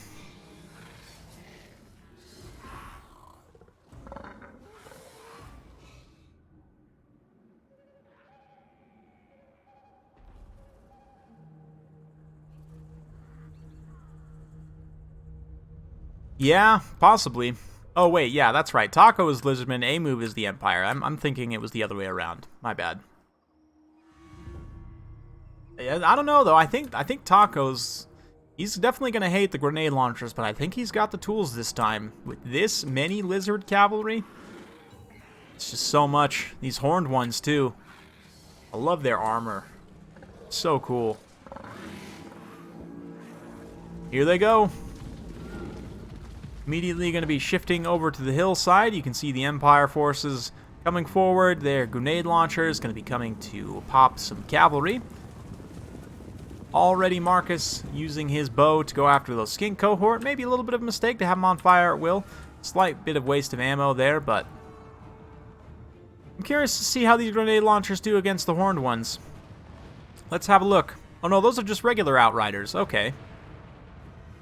Only some of them are grenade launchers. That would have been good to pay attention to, but okay, so that makes a lot more sense. With just the repeaters, they'll be able to do some good damage. Marcus can come in, start to pick off some unit models as well, so good stuff there. But the Feral Cold Ones, this is such good use of the Feral Cold Ones. Getting in here very cost-effectively, disrupting those Outriders. Burning one of Marcus's nets, too, on some relatively low-value units is a little painful, and there's just so much Skirmish Cav to micro here. Outriders with grenade launchers. Again, once they force that in range, the Feral Cold One's just going to run straight at you, so it's not really that great of a situation to be in. You can see these Outriders also coming a little bit far forward here, so the Skirmish Cav contingent maybe getting a little bit crazy here. Marcus also needs to pull back to the safety of his own lines there as soon as possible. But yeah, the Lizardman Cav, as I mentioned, there's just so much of them. It's going to be tough, and like even these Reichsguard over here, they're going to get caught by these Cold One Riders without having gotten a charge off, which is really, really bad for them. Reichsguard really rely on that 62 charge bonus. Really don't have the best melee stats, but these Empire Knights should get in. They'll get a decent charge there against those Cold Ones. Yeah, the charge bonus, again, going to carry that very well as they do an initial amount. And you can see how important that charge bonus is to get for those units. Silver Bullets, though, they're going to pop some shots. They do manage to enrage those Feral Cold Ones. The Lizardman Cav pushing forward here. The Empire Knights and Reichsguard up on the high ground have taken some damage as well. It looks like a lot of that Skirmish Cav managed to get away for the most part. Maybe one unit of Outriders relatively healthy here, continuing to fire. Dread Saurian has taken basically no damage, though, on the approach, and you can see that a lot of the Empire units are having some issues. Flagellants will be able to hold for some time. Reichsguard did okay there. These Empire Knights actually were able to beat those Feral Cold Ones out on the side. Oh, that makes sense then. They're just Feral Cold Ones. But the Horned Ones pushing through, disrupting this Empire missile line. The Silver Bullets not able to stay safe. Going to get immediately terrified away here by the Dread Saurian. You can see Earthblood has popped on that. Marcus going to pop a shot. We had a Shem's Burning Gaze there as well. These Outriders, danger close, getting popped by Skinks, but still continuing to fire away here. The Lizardman offense here is just so heavy, though. I mean, we've still got plenty of Cold One Riders over on this side. Skink, Red Crests, and regular Skinks cutting through Spearmen. A nice net, though, for Marcus. Has managed to snag the Dread Saurian and the Cold One Riders. Going to be pulling back a lot of his range contingent here, throwing in some grenade launchers. Life Slan's on station. He's relatively healthy, and if we kind of look out in the periphery, this is just like engagements all over the place, right? This is really nice right here. These Empire Knights going to get finished off by those Cold One Riders. Those Cold One Riders did a great job, you know, dealing with those Reichsguard, helping with the Empire Knights there. Another heal for the Lizardman side on those Cavalry and on the Dread Saurian. The Horned Ones in particular are a really good candidate for healing. Not the best melee defense, 30 melee defense, but still, 36 models still, having lost some HP, but not too much. They're going to be great for healing, but oh man, here it comes. You better run. You better run, little wizard. Oh, just kidding, it was Marcus. And with that, it looks like A-Move is going to withdraw. Yeah, Marcus just getting absolutely stepped on there.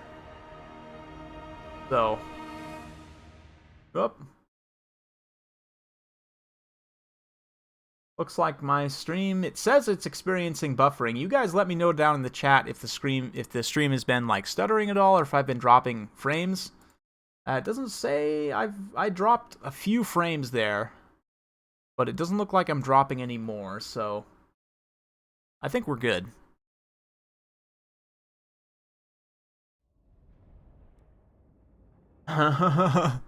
Oh man, yeah, that was a lot of cavalry. That was a lot of cavalry. Okay, who's up next? We've got one more. King of the Dead. And then Zardar.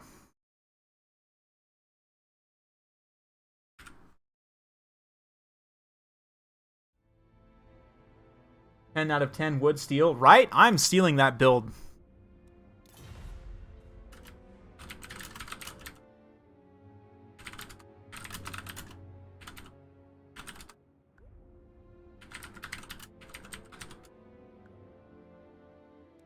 Yeah, that was a really good build.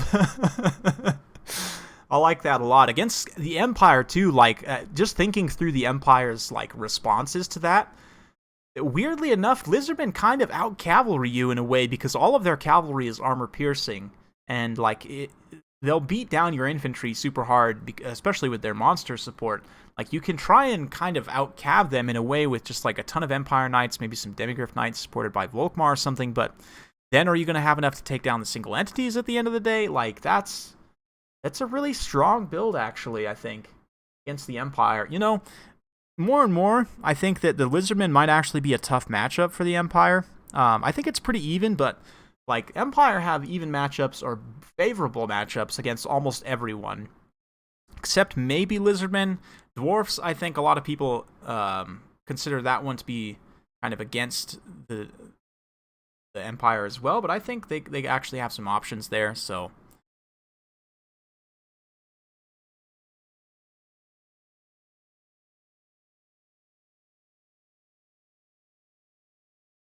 Looks like we're gonna have Counts versus Norske, and I'm gonna go with, unless they tell me the map, let's go with Schwarzhofen, just for thematic's sake. Or we could do Glacial Lake.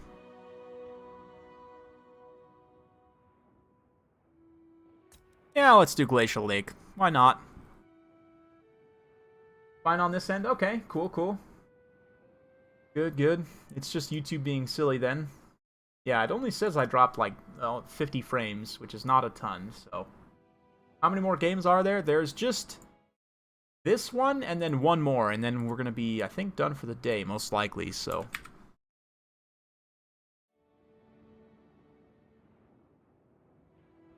Yeah, I'm not like a prize for anything for the person with the most wins. Just pride is the only prize. But right now, Dutch Skink is in the lead with 3 wins. Shetland had 2, and then it had to bow. Taco now has 1. So we'll see. Taco could equalize here. Has the opportunity to maybe pull ahead, but see.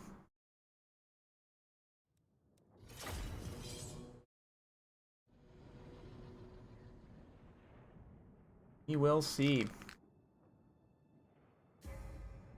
Yeah, YouTube is telling me also that my bitrate is too high, even though I've never had issues with this using this bitrate before. It's silly. YouTube is silly.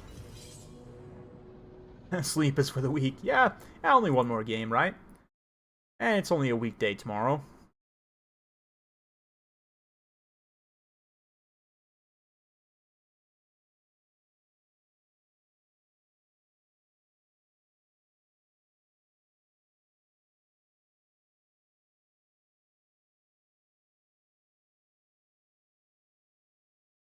My cat is looking at me like, are you going to feed me dinner yet? No. No, it's not time. Not yet. Anyway, here we are. Let's have a look. Vampire counts. Rockin' and Blood Dragon here. We've got a Necromancer. Zombies up front. Second line of Skeleton Warriors with Spearmen. Couple Blood Knights, couple Crypt Horrors, and an Unholy Lodestone. Good stuff.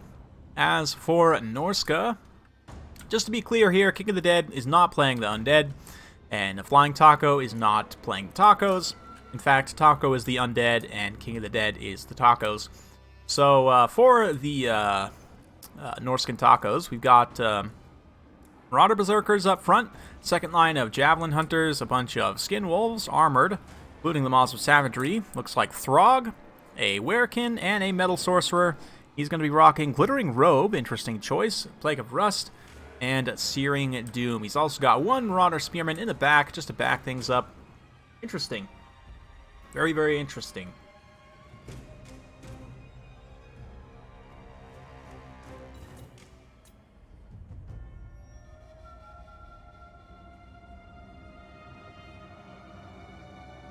And here they go. This is the thing I love about Glacial Lake, is there's no ifs, ands, or buts about it. There's nothing to be done except just charge. Well, that is what's going to happen. Get a nice long tracking shot here as these two forces advance. Here come the Berserkers, dual axes ready. They're going to absolutely just cut through this chaff here. But the Cryptors will provide some poison. Keep in mind, though, that because Berserkers have such ridiculously high weapon strength, they'll just beat the brakes off of the Cryptors anyway. Because the Cryptors have low armor and low melee defense, I mean, the Berserkers just kill them, right? So, Javelins especially coming in, doing some great damage initially, and here comes the charge of the Berserkers, getting in, just ribboning those Skeleton Warriors. Looks like, yeah, the Windwolves charge in. We've got Throg also potentially charging in. Nope, looks like he nopes out of that engagement. A nice breath attack comes in, does a huge amount of damage to the Brutes of the Hound there. And those Marauder Berserkers likewise took a ton of damage as well. Blood Knights pushing up and around the flank. They need to definitely come in and start getting rear charges on those Skin Wolves. But oh man, friendly fire, Searing Doom pretty much exclusively as the Blood Knights were able to get away from there. They do have an Overcast Plague of Rust, though, debuffing their armor significantly down to only 50 armor, so they're going to have to be careful not to take too much damage there. But a beautiful rear charge here from these Blood Knights is going to connect. Their bonus versus large means they'll do okay. Helm of Discord also goes down here, but the Skin Wolves, it looks like, actually countercharge the Blood Knights without the Blood Knights charging them directly. The Blood Knights are taking a ton of damage there. This other unit, though, has been stabilized. Invocation of the Heck on them. Unholy Lodestone, of course, providing that passive healing, and you can see the Berserkers just kind of washing out in a lot of situations, just not having enough HP to really fight that attrition game. Likewise, the Skin Wolf's going to get terrified away. But one unit of Blood Knights just about completely down here, and a nice Searing Doom might finish them off. Does a little bit of friendly fire on the Skin Wolves once again, but you can see the Blood Dragon, once all of his effects wear off, is a little bit vulnerable here. He's going to have to get back up in the air. Last of that unit of Blood Knights pops, so that's one elite down for Norske. That's pretty good. Taking out that one Blood Knight very quickly is good. This other one, though, has stabilized, and this Unholy Lodestone hanging around at the side of this engagement is going to be super important, providing that passive healing, that +5 melee attack and defense for everyone, including the elites, especially. You know, that little bit of extra chance to hit and chance to not be hit will be very important. You can see the Norscan forces just not able to hold their leadership together. Throg's pretty much the only one still fighting, but somehow that balance of power still relatively close. The Werekin is fighting. Looks like these Blood Knights maybe overextended a little bit. A bunch of the Skin Wolves were able to rally. A Plague of Rust, just regular Plague of Rust there, down to only 80 armor on those Blood Knights. So now the Maws of Savagery and the other Skin Wolves charge in. They're able to do some good damage. Looks like a zombie summon going to be used, though. That will provide a little bit of trickle healing and also some bodies to help distract those Skin Wolves as the Blood Knights pull away there. But if he loses that secondary unit of Blood Knights, that is going to be a bit of a problem. But you can see the vampires starting to pull ahead on the balance power as these units are just not able to hold their leadership together. Skin Wolves have all dropped quite a few unit models already, and those Blood Knights still fighting very critically. Not to mention the Crypt Horrors as well, still very healthy. This Unholy Lodestone just healing all of this chaff infantry all day. It's a bad situation for Norske. I think Taco's got this. Pretty commanding lead on the balance power at this point. Nice Helm of Discord goes down. He probably can just stand and fight. Nope. Looks like he doesn't want to stand and fight Throg for the time being. But yeah, should be enough. He can come around and get on the Shaman Sorcerer since he's all singled out by his lonesome. Or just charge Throg instead. Or VTOL back up into the air. And then, oh, come on. Dude, what are you doing? You're trolling me right now. I'm trying to commentate. There we go. Upgraded Dance Macabre on everybody. He's got the Heart Piercing and Sword of Anti-Heroes up to 861 weapon strength. Comes in and just puts a steel chair to Throg's face.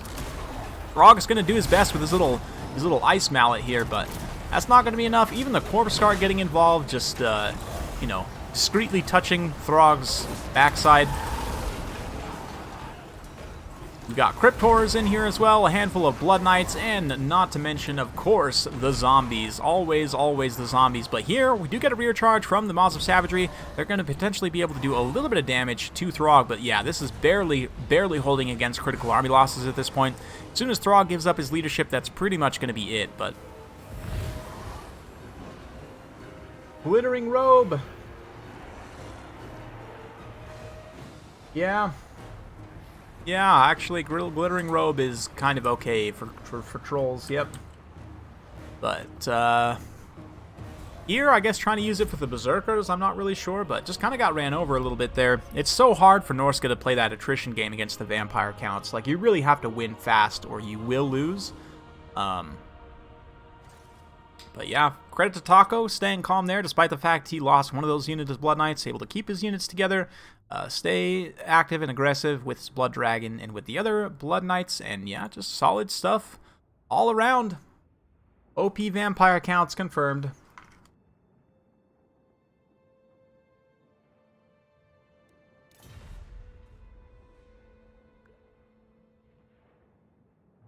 And looks like we've got one more.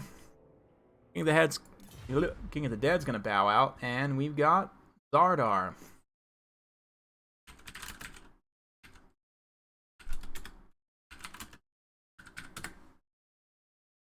And that will be the end for today, so hopefully you guys have been enjoying. I know I sure have. It's always a great time to stream for you all.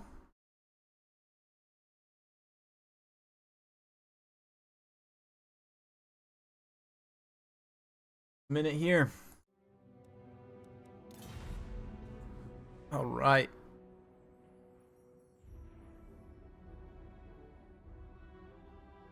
Zardar might have fallen asleep. Let's see. Maybe he passed out. Possible.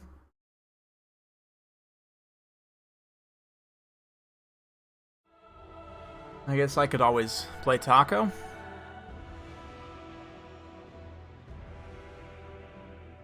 I do need to end the stream relatively soon, so I don't want to kind of sit around for too long. Oh, here we go.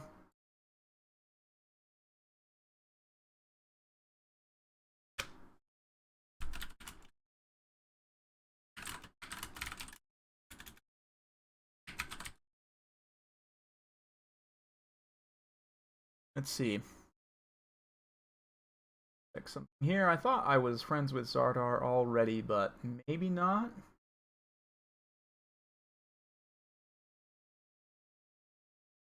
I guess not.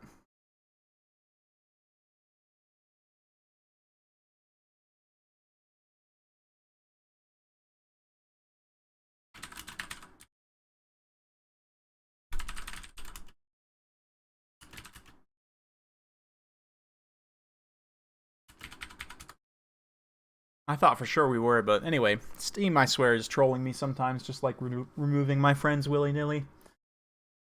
That's okay. Get that sorted. So for those of you guys who don't know, if you're ever trying to play a game with someone and you can't see the lobby, it's because they are in a different Steam region and you actually have to add them as a friend. Then you can invite them to your lobby. You went to get some Z's. Zardar woke up.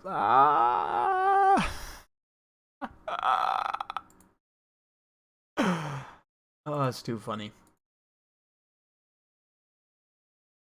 Here.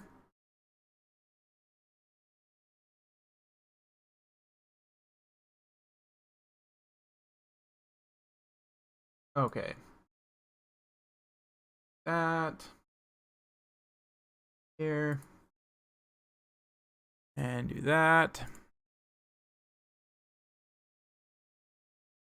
Extreme memer. Uh-oh.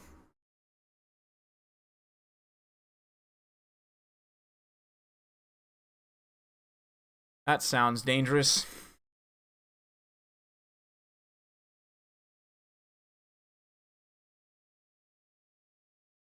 Let's see here. Okay.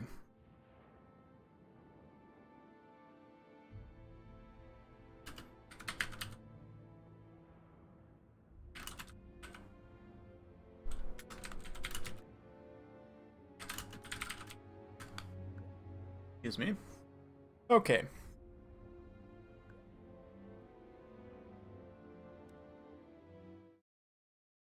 And here we are. It is time.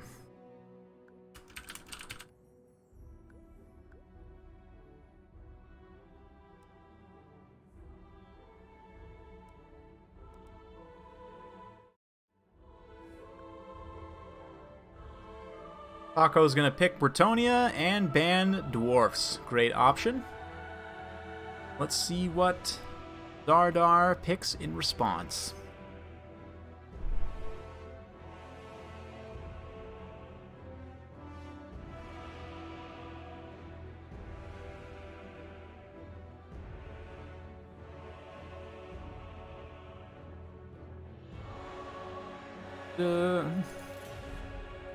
Might just stick with Chaos. That would be appropriate. And for this, let's go with... We do Central Chaos Waste.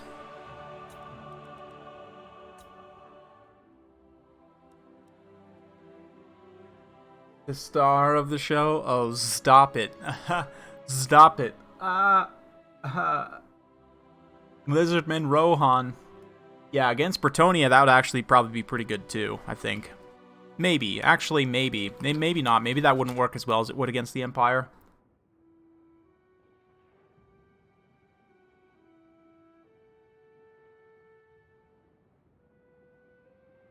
Oh. Be honest, as long as you have the Saurian, you'll be okay.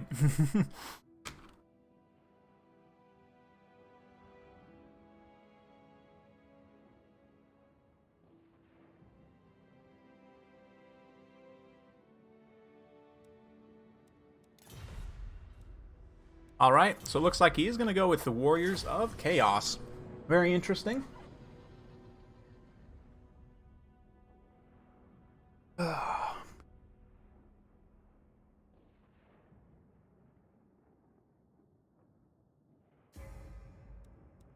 Alright, alright.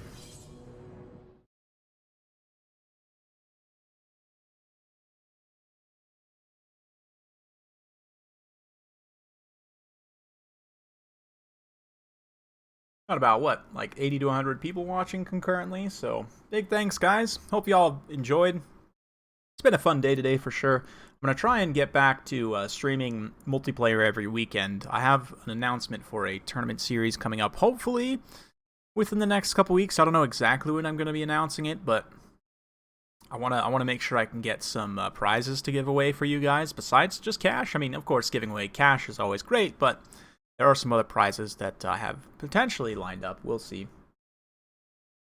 Legion of Chaos Knights led by Archaon. That might be okay. That could be okay. The Chaos Knights with swords actually are pretty decent in this matchup at kind of just hanging with the Bretonnian Knights in melee. As long as you don't get face charged, it's not too bad. Like, they have really good melee defense, so they can actually fight and grind pretty well with them. But let's see. It's a very appropriate map for this matchup. Looks like we're going to have the forces of, I believe that was the Chevaliers. So we should see probably Reponse, for sure Henri. That's really the only reason to take that faction, right? Is to get Henri le Massif with the Bretonnian Lord up in the air. So going for the double Hippogriff, we've got Questing Knights on the ground, Peasant Mobs, Men-at-Arms, Foot Squires, a whole bunch of infantry, 4 Questing Knights, including the Companions. It's pretty strong. As for the Warriors of Chaos, looks like it's a Slaaneshi army led by Prince Sigvald, Sorcerer Lord of Death. Marauders up front with the Mirror Guard. And yeah, Chaos Poison Warhounds, couple of spawn. 3 spawn, including the Weird spawn. Very good pick. Very, very strong. We've also got 2 Shaggoths. So, wow, this is a mean Chaos build. I like it a lot. Very, very strong. Very, very strong.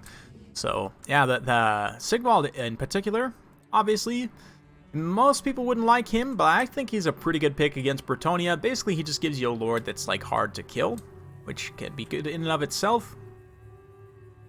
Henri, the Forever Alone. I know, right? Sad boy Henri. It's okay. He's going to be okay. Look at that helmet he's got on. He's got the tower helm. That's a great helm if I've ever seen one.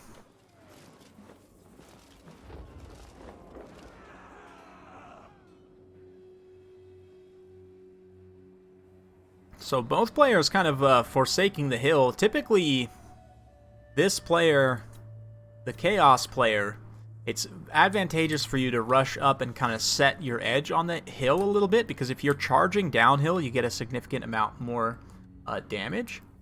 A lot of people don't realize, but you do actually get a damage boost specifically from charging downhill. Also, if you're shooting downhill, you get a slight damage boost as well.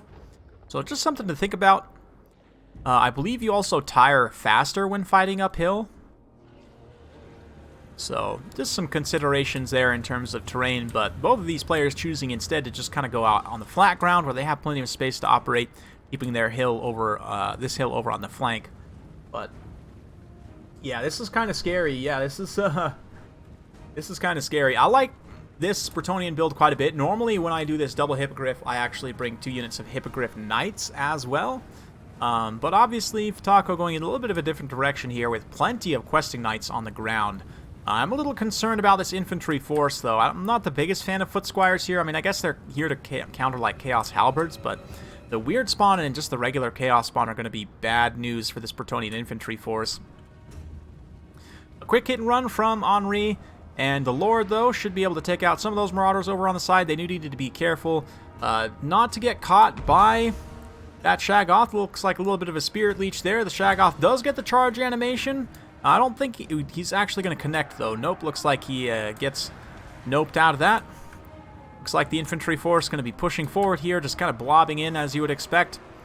But Henri and the Lord look like they're going to be going after probably the Shaggoth directly. The 2 Shaggoths are definitely going to want to try and fight together as much as they can. Spawn, though, just against even the regular Spearmen at Arms, they should trade okay.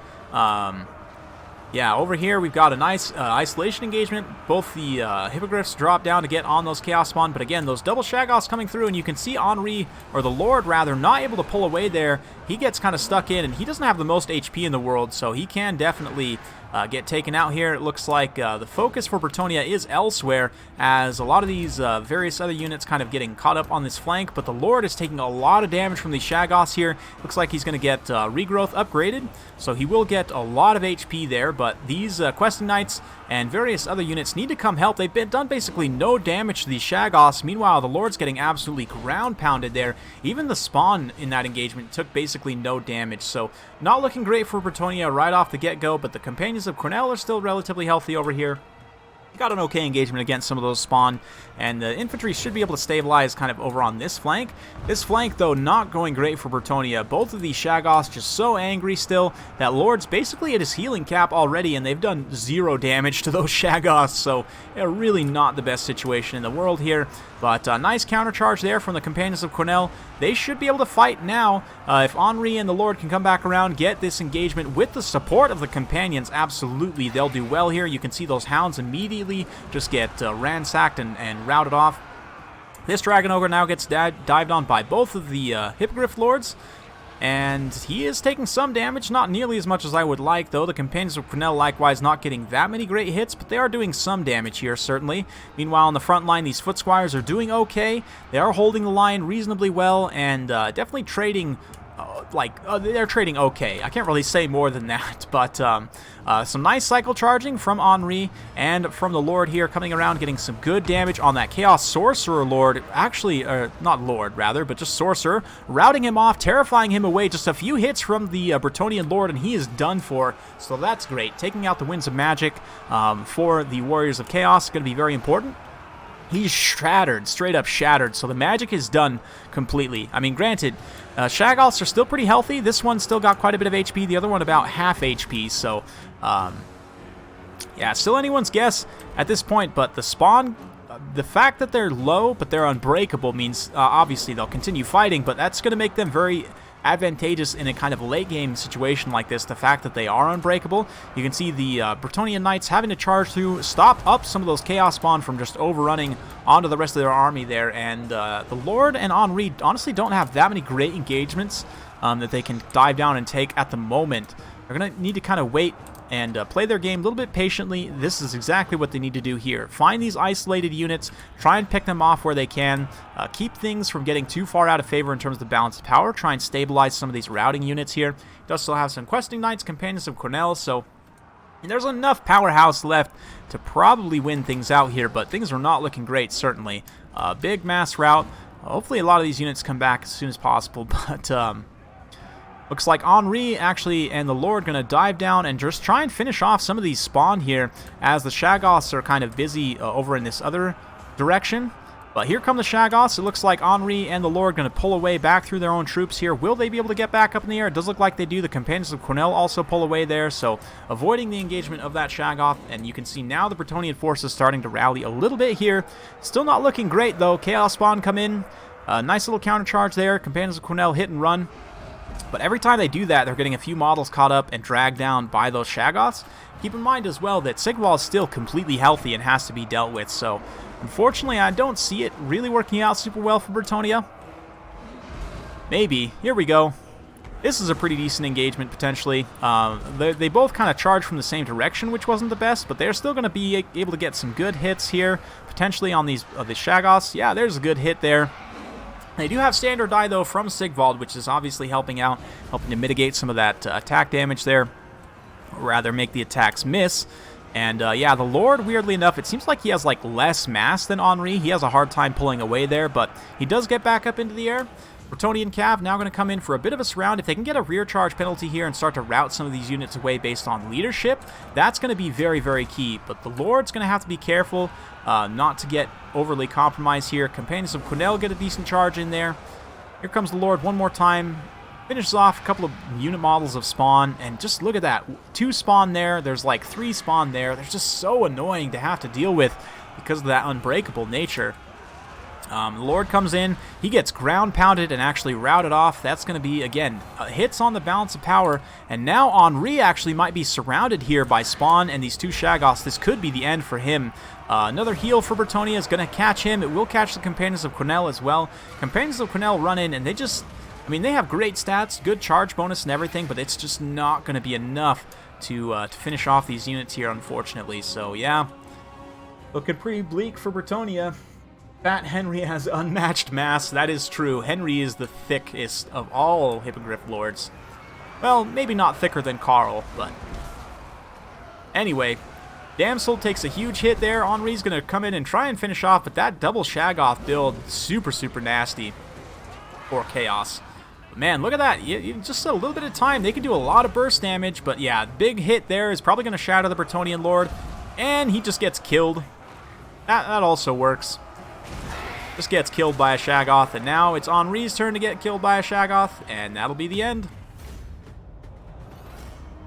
Yeah, the Lord's inability to pull out disappoints the lady. Definitely agree with that. And honestly, maybe it's so hard, man, for Bretonnia. It maybe would have been better to have Knights of the Realm there, just because the Chaos Spawn don't have much armor. The higher charge bonus and anti-large would have been better, but this is a really hard build to predict. You really don't expect Chaos Spawn in this matchup too much. But even just having like some archers might have been good insurance against that, potentially. I don't know. The Shaggoths and the Spawn, just so much to have to deal with. That's a lot of heavy bodies. So, a very well played Zardar there. I like that build quite a bit. Yeah. Limp Tower Helmet. GG indeed. Yeah, thank you all for joining. It's been a ton of fun. For Prince Arrow the Magnificent. There we go. Zardar dedicating that win to our very own Aerocrastic. Well, thanks for that one. Yeah, GG's, guys. Thank you, everyone who participated today. Of course, all of you who have been watching as well, joining. We did have one donation also. I don't know if I can actually see it on this screen. Yeah. Unfortunately, it doesn't look like I can actually see it here. But you know who you are who sent me that. Borg, was it Borg Cube? I think it was Borg Cube. Was it Borg Cube? Let me see if I can find it here. Yeah, it was Borg Cube. There we go. Thanks, Borg Cube. Much appreciated. You guys are awesome. And yeah, we'll be doing this again very soon. Albrecht for the anti-large and armor bombs kind of necessary. Yeah. Yeah, I mean, Henri is kind of like a hero level. Not quite as good as Albrecht, but close. But yeah, thank you. That's pretty much it for me. I don't have anything else, so we'll see you guys next time. Bye-bye now.